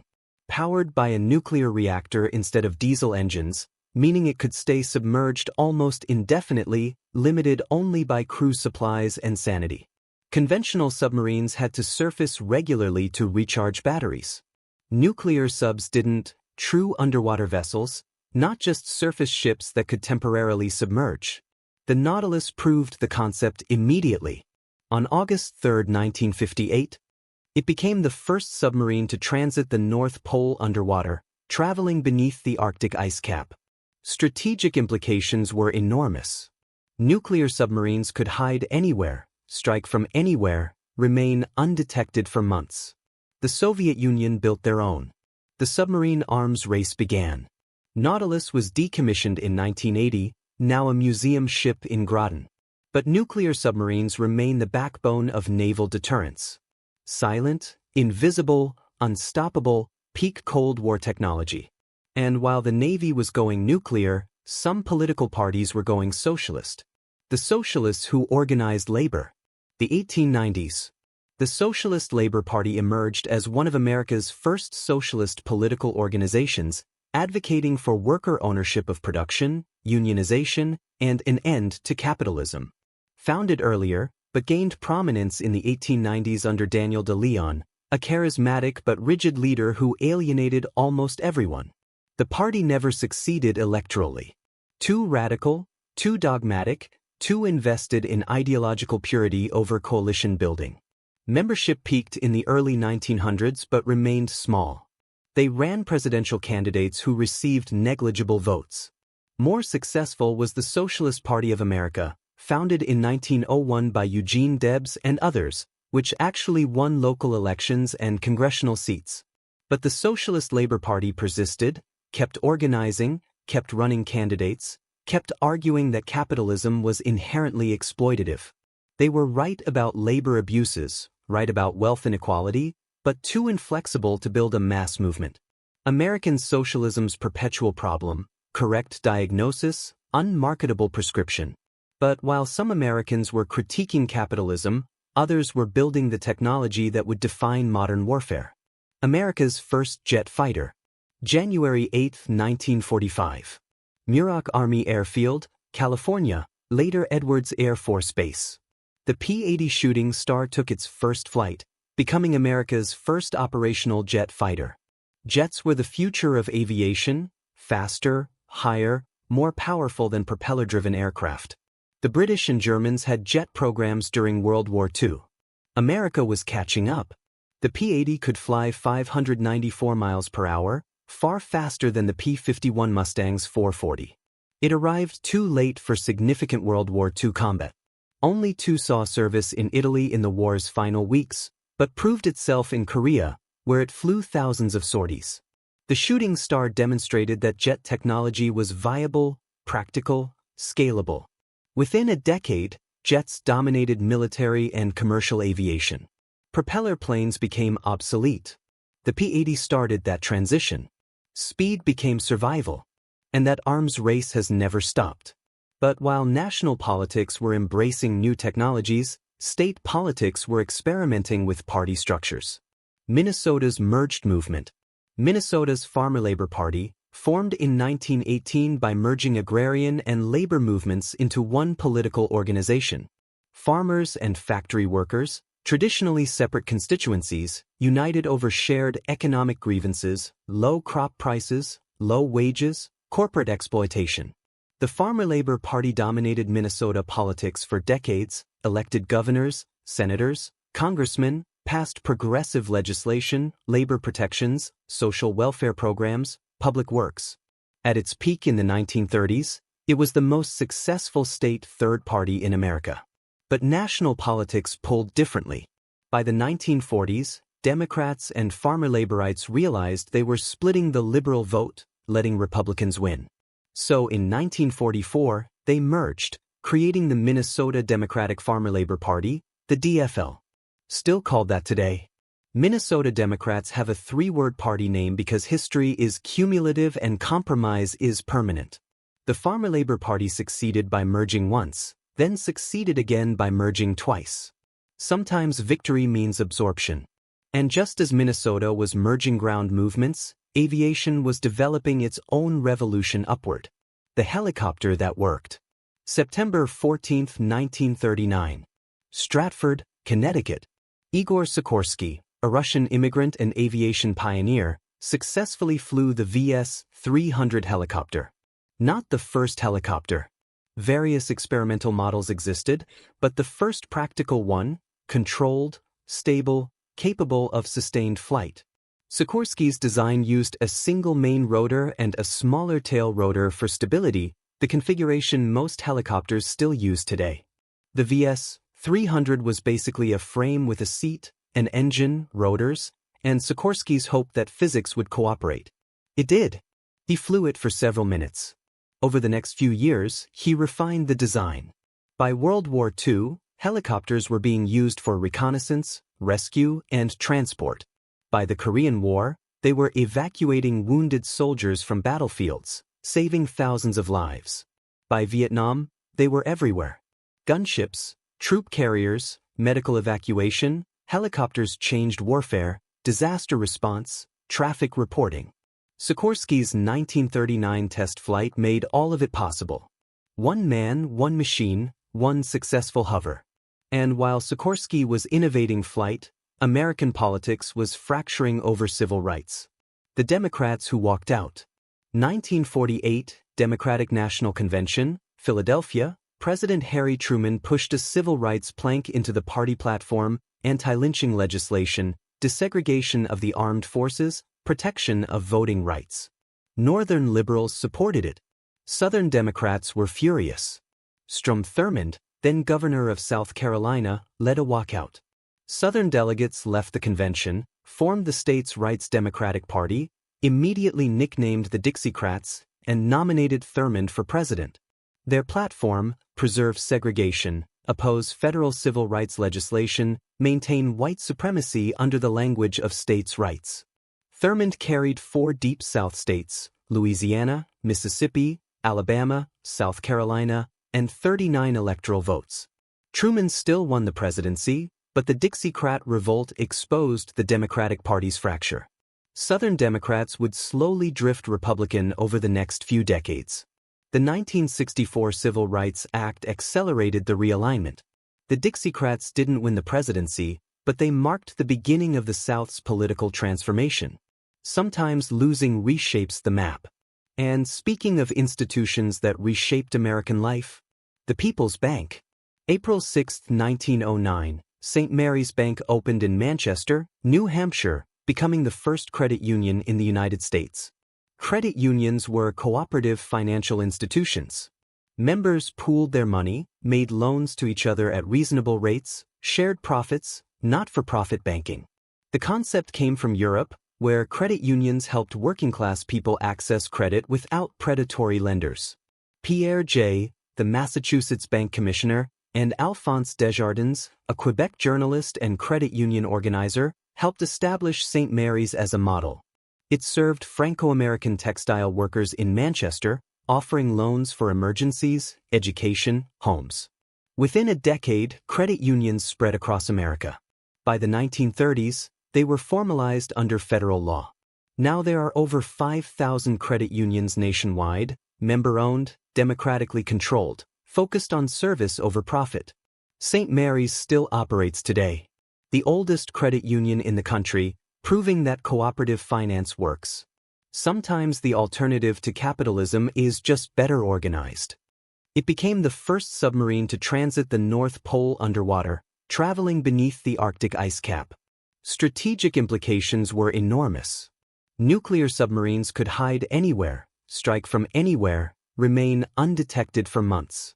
The Soviet Union built their own. The submarine arms race began. Nautilus was decommissioned in 1980, now a museum ship in Groton. But nuclear submarines remain the backbone of naval deterrence. Silent, invisible, unstoppable, peak Cold War technology. And while the Navy was going nuclear, some political parties were going socialist. The socialists who organized labor. The 1890s. The Socialist Labor Party emerged as one of America's first socialist political organizations, advocating for worker ownership of production, unionization, and an end to capitalism. Founded earlier, but gained prominence in the 1890s under Daniel de Leon, a charismatic but rigid leader who alienated almost everyone. The party never succeeded electorally. Too radical, too dogmatic, too invested in ideological purity over coalition building. Membership peaked in the early 1900s but remained small. They ran presidential candidates who received negligible votes. More successful was the Socialist Party of America, founded in 1901 by Eugene Debs and others, which actually won local elections and congressional seats. But the Socialist Labor Party persisted, kept organizing, kept running candidates, kept arguing that capitalism was inherently exploitative. They were right about labor abuses, right about wealth inequality, but too inflexible to build a mass movement. American socialism's perpetual problem: correct diagnosis, unmarketable prescription. But while some Americans were critiquing capitalism, Others were building the technology that would define modern warfare. America's first jet fighter. January 8, 1945. Muroc Army Airfield, California, later Edwards Air Force Base. The P-80 Shooting Star took its first flight, becoming America's first operational jet fighter. Jets were the future of aviation, faster, higher, more powerful than propeller-driven aircraft. The British and Germans had jet programs during World War II. America was catching up. The P-80 could fly 594 miles per hour, far faster than the P-51 Mustang's 440. It arrived too late for significant World War II combat. Only two saw service in Italy in the war's final weeks, but proved itself in Korea, where it flew thousands of sorties. The Shooting Star demonstrated that jet technology was viable, practical, scalable. Within a decade, jets dominated military and commercial aviation. Propeller planes became obsolete. The P-80 started that transition. Speed became survival. And that arms race has never stopped. But while national politics were embracing new technologies, state politics were experimenting with party structures. Minnesota's merged movement. Minnesota's Farmer Labor Party, formed in 1918 by merging agrarian and labor movements into one political organization. Farmers and factory workers, traditionally separate constituencies, united over shared economic grievances, low crop prices, low wages, corporate exploitation. The Farmer Labor Party dominated Minnesota politics for decades, elected governors, senators, congressmen, passed progressive legislation, labor protections, social welfare programs, public works. At its peak in the 1930s, it was the most successful state third party in America.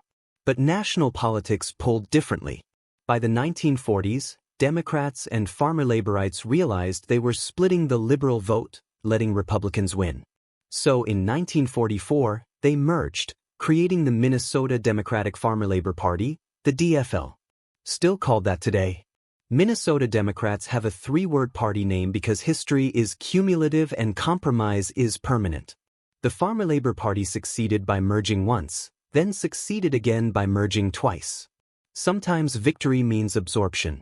And just as Minnesota was merging ground movements, aviation was developing its own revolution upward. The helicopter that worked. September 14, 1939. Stratford, Connecticut. Igor Sikorsky, a Russian immigrant and aviation pioneer, successfully flew the VS-300 helicopter. Not the first helicopter.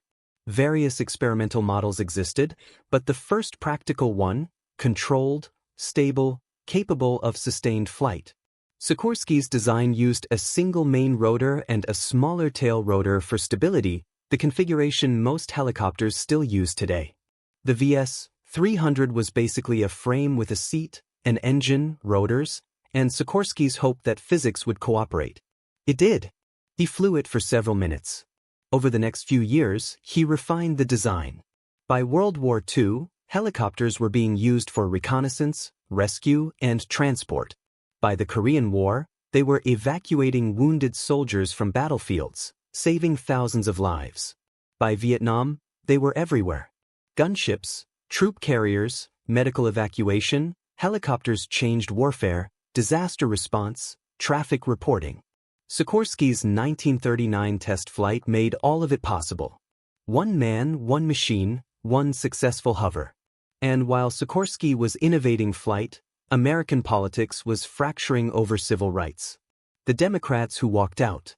1948, Democratic National Convention, Philadelphia, President Harry Truman pushed a civil rights plank into the party platform, anti-lynching legislation, desegregation of the armed forces, protection of voting rights. Northern liberals supported it. Southern Democrats were furious. Strom Thurmond, then governor of South Carolina, led a walkout.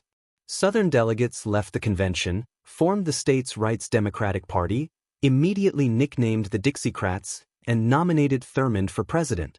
Their platform, preserve segregation, oppose federal civil rights legislation, maintain white supremacy under the language of states' rights.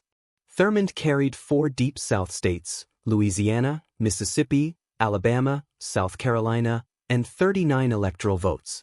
Truman still won the presidency, But the Dixiecrat revolt exposed the Democratic Party's fracture.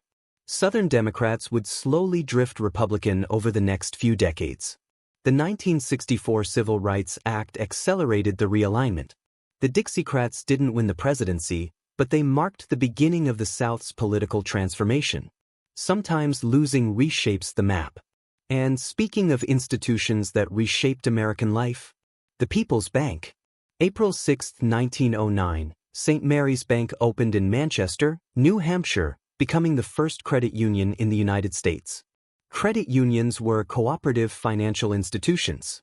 Members pooled their money, made loans to each other at reasonable rates, shared profits, not-for-profit banking.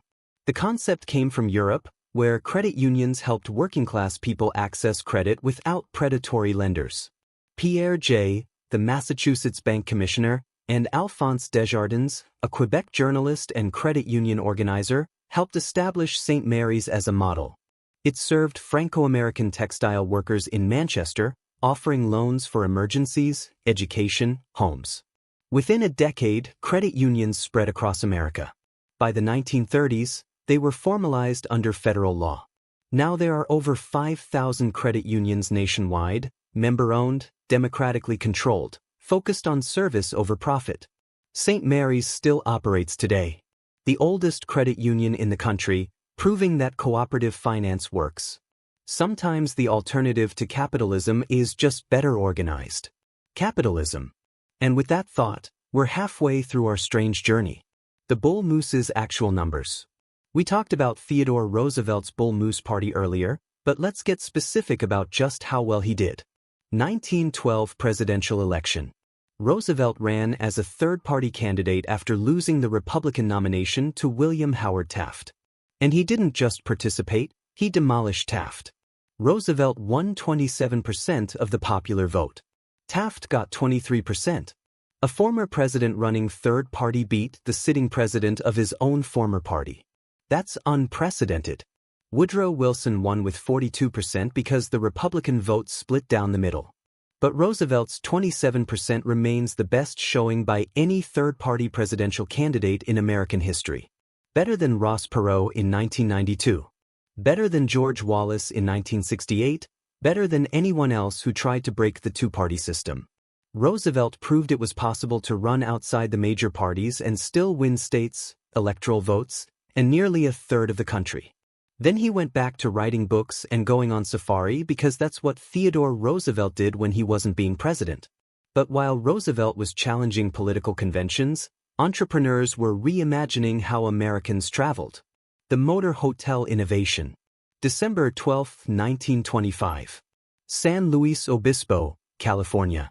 The Motel Inn opened along Highway 101, later became U.S. Route 101, becoming America's first motel. Not hotel, motel, motor hotel.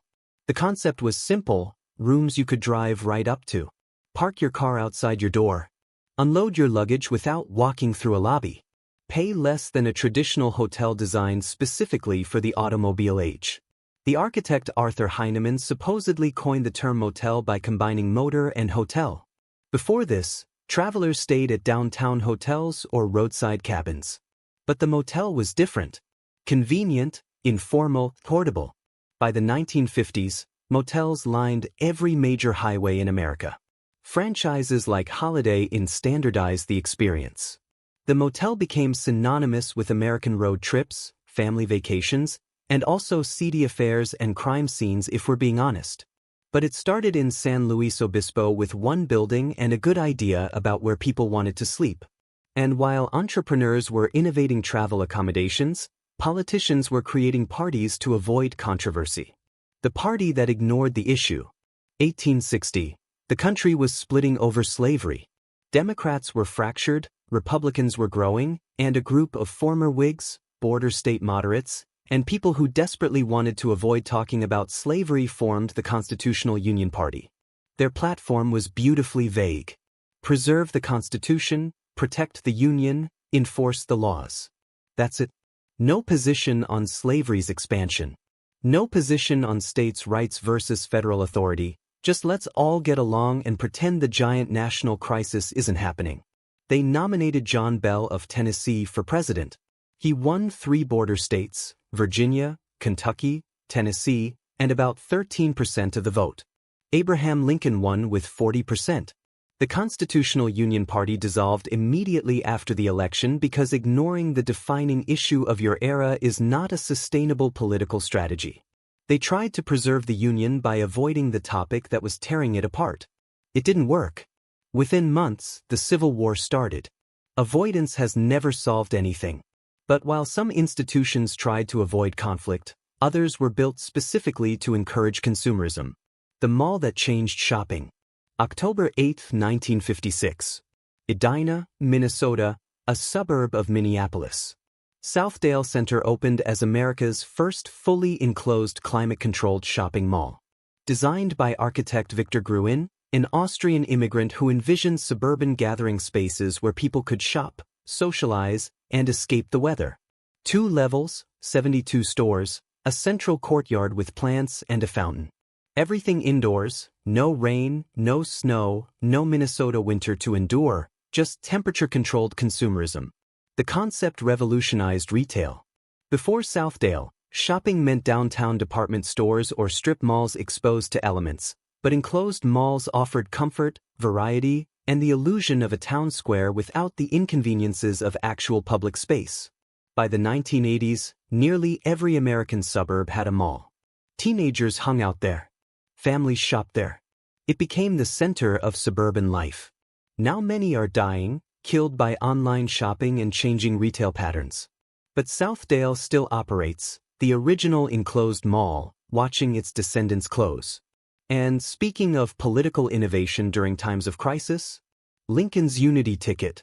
1864, Civil War still raging, outcome uncertain. Abraham Lincoln was running for re-election, and the Republican Party wanted to broaden its appeal. So they temporarily renamed themselves the National Union Party, not to replace the Republican Party, just to rebrand for one election cycle. The idea was to attract war Democrats who supported the Union and the war effort, even if they disagreed with Republicans on other issues. Lincoln's running mate was Andrew Johnson, a Democrat from Tennessee, the only Southern senator who remained loyal to the Union.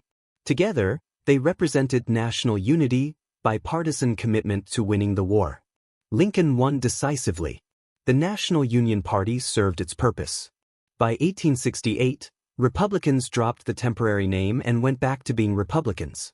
Andrew Johnson, meanwhile, became the first president impeached after Lincoln's assassination.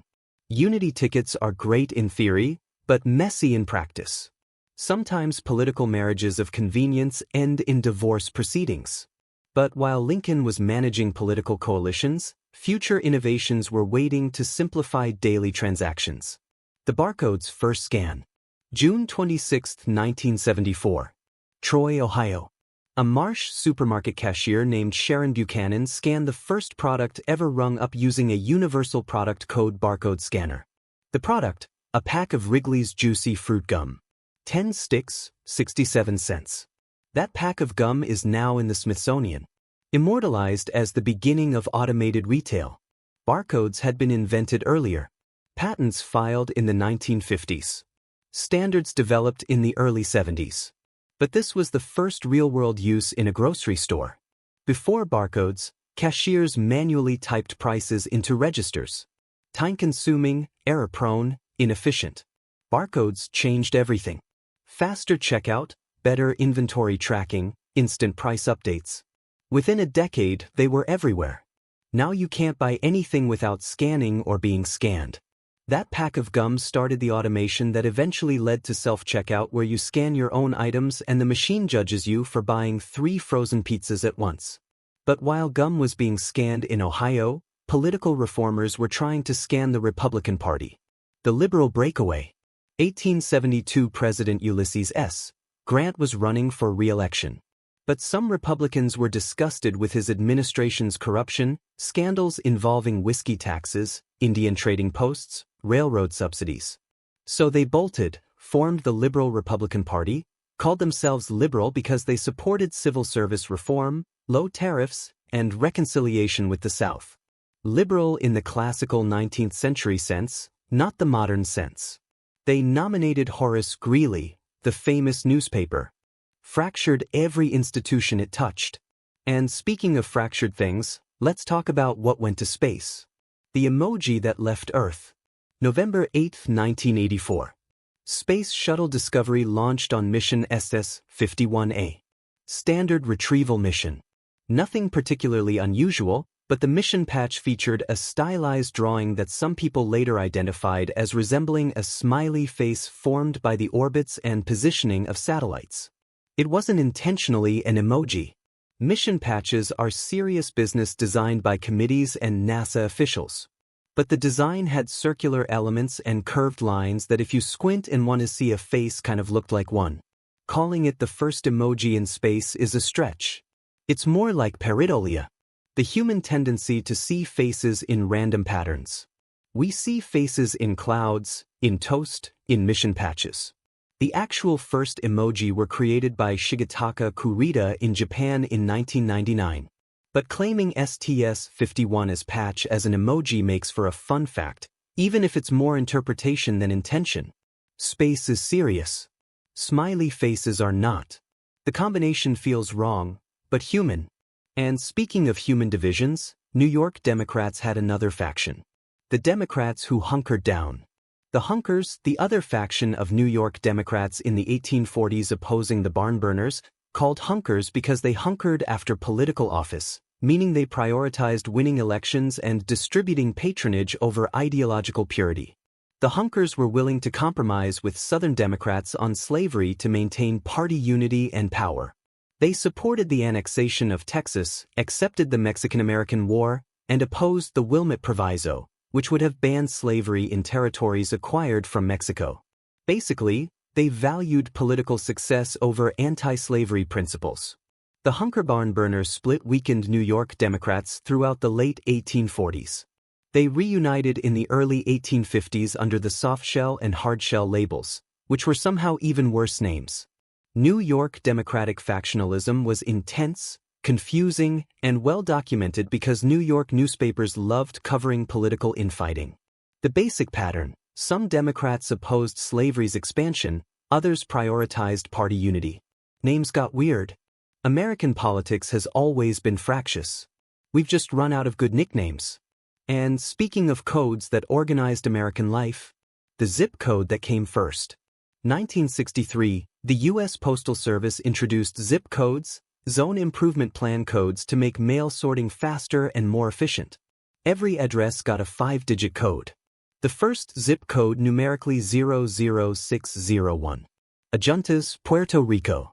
Not the first code assigned, not the first area to use zip codes, just the first numerically. Adjuntas is a small mountain town in central Puerto Rico. Population around 18,000. And their zip code starts with 0 because Puerto Rico gets the 006 prefix and Adjuntas comes first alphabetically among Puerto Rico municipalities or close to it. The numbering system starts on the East Coast, lower numbers, and moves west. Maine is 04, California is 9, Alaska is 99. Geographic logic mostly. Before zip codes, postal workers sorted mail manually by memorizing addresses and routes. Zip codes made everything faster, allowed automation, enabled direct mail marketing, which means zip codes are why you get so much junk mail. Progress has costs, but at least your bills arrive efficiently. And speaking of number systems that organized communication, the softshells who softened positions. The softshell Democrats after the hunker barn burner split in New York partially healed in the early 1850s. The resulting factions were called softshells and hardshells.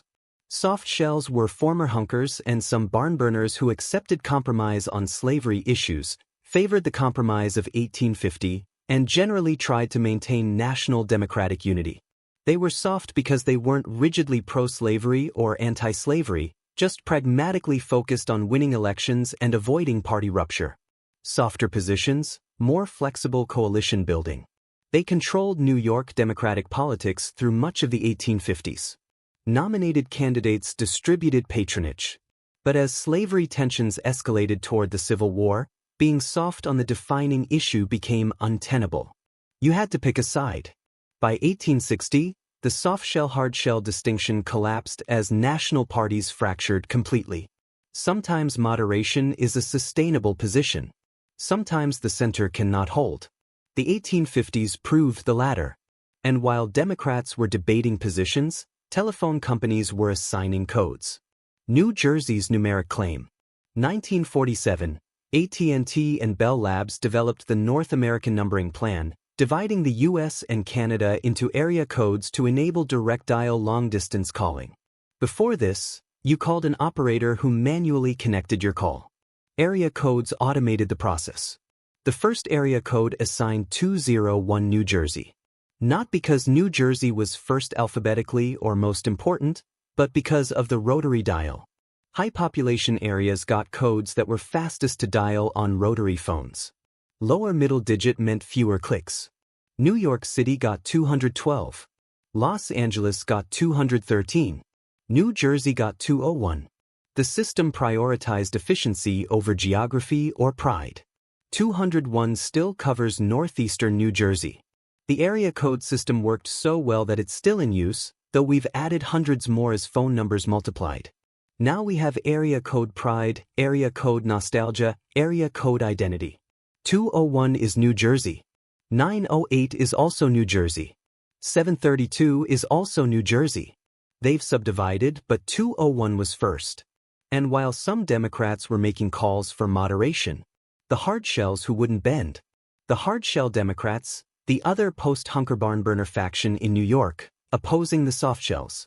Hardshells were more rigidly committed to defending slavery, opposing abolitionism, and rejecting any compromise that limited slavery's expansion. Hard because they wouldn't soften positions, wouldn't negotiate, wouldn't moderate.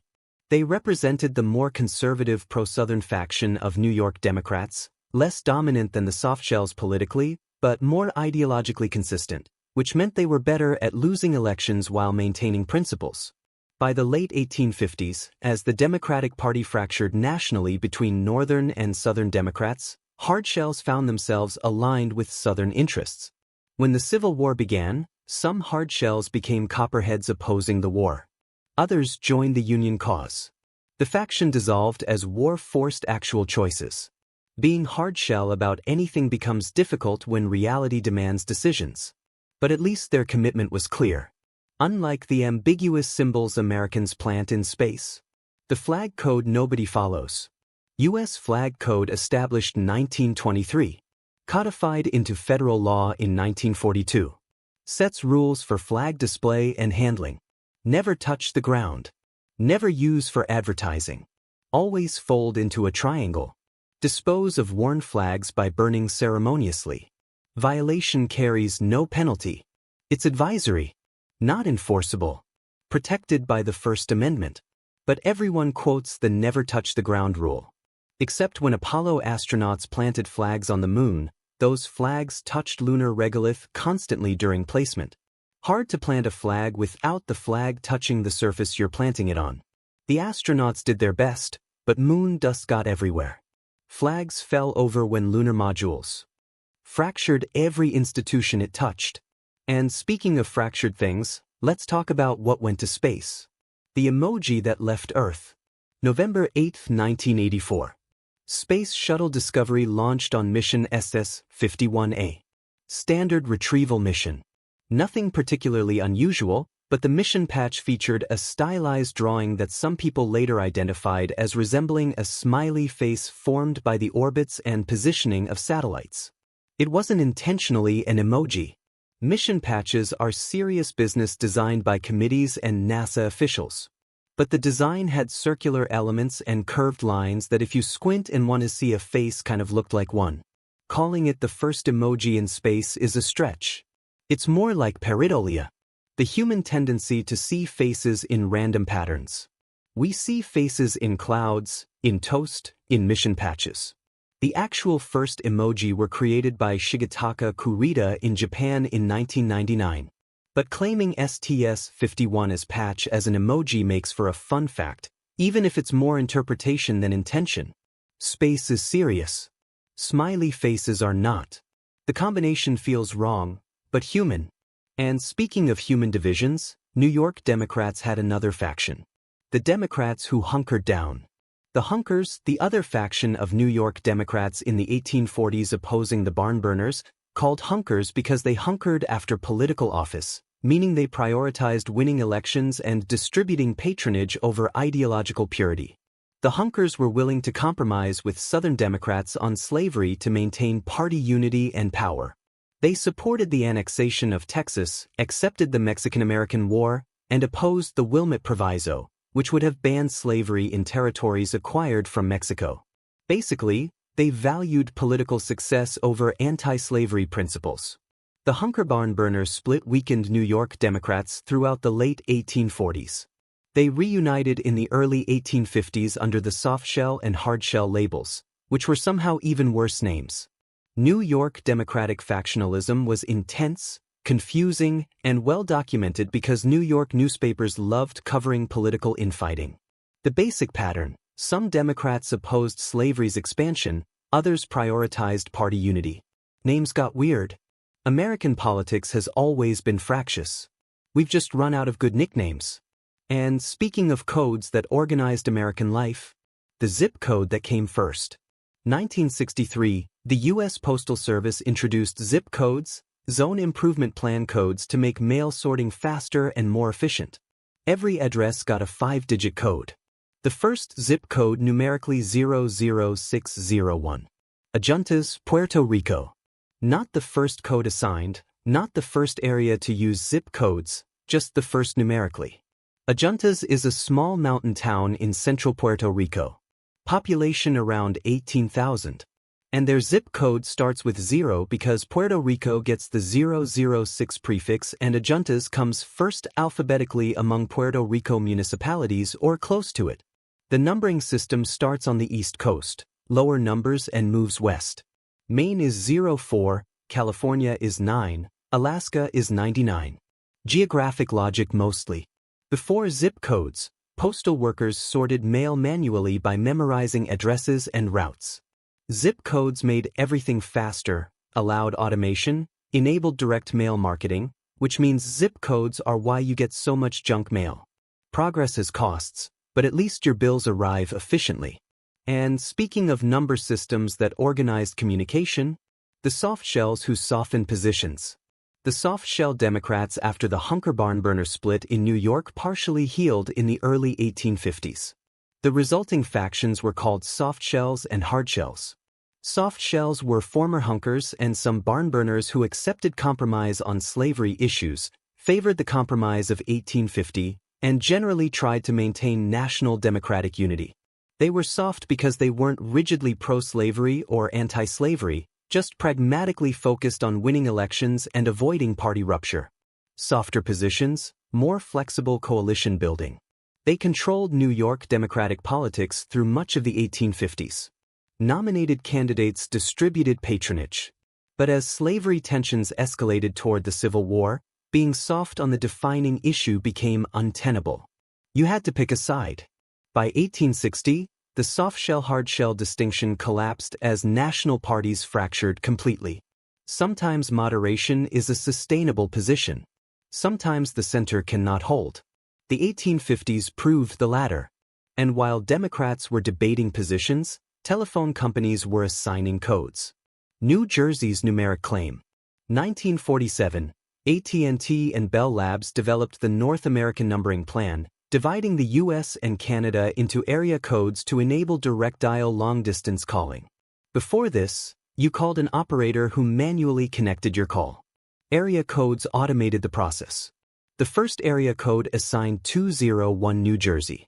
Not because New Jersey was first alphabetically or most important, but because of the rotary dial. High population areas got codes that were fastest to dial on rotary phones. Lower middle digit meant fewer clicks. New York City got 212. Los Angeles got 213. New Jersey got 201. The system prioritized efficiency over geography or pride. 201 still covers northeastern New Jersey. The area code system worked so well that it's still in use, though we've added hundreds more as phone numbers multiplied. Now we have area code pride, area code nostalgia, area code identity. 201 is New Jersey. 908 is also New Jersey. 732 is also New Jersey. They've subdivided, but 201 was first. And while some Democrats were making calls for moderation, the hardshells who wouldn't bend, the hardshell Democrats, the other post-Hunker barnburner faction in New York, opposing the softshells. Hardshells were more rigidly committed to defending slavery, opposing abolitionism, and rejecting any compromise that limited slavery's expansion.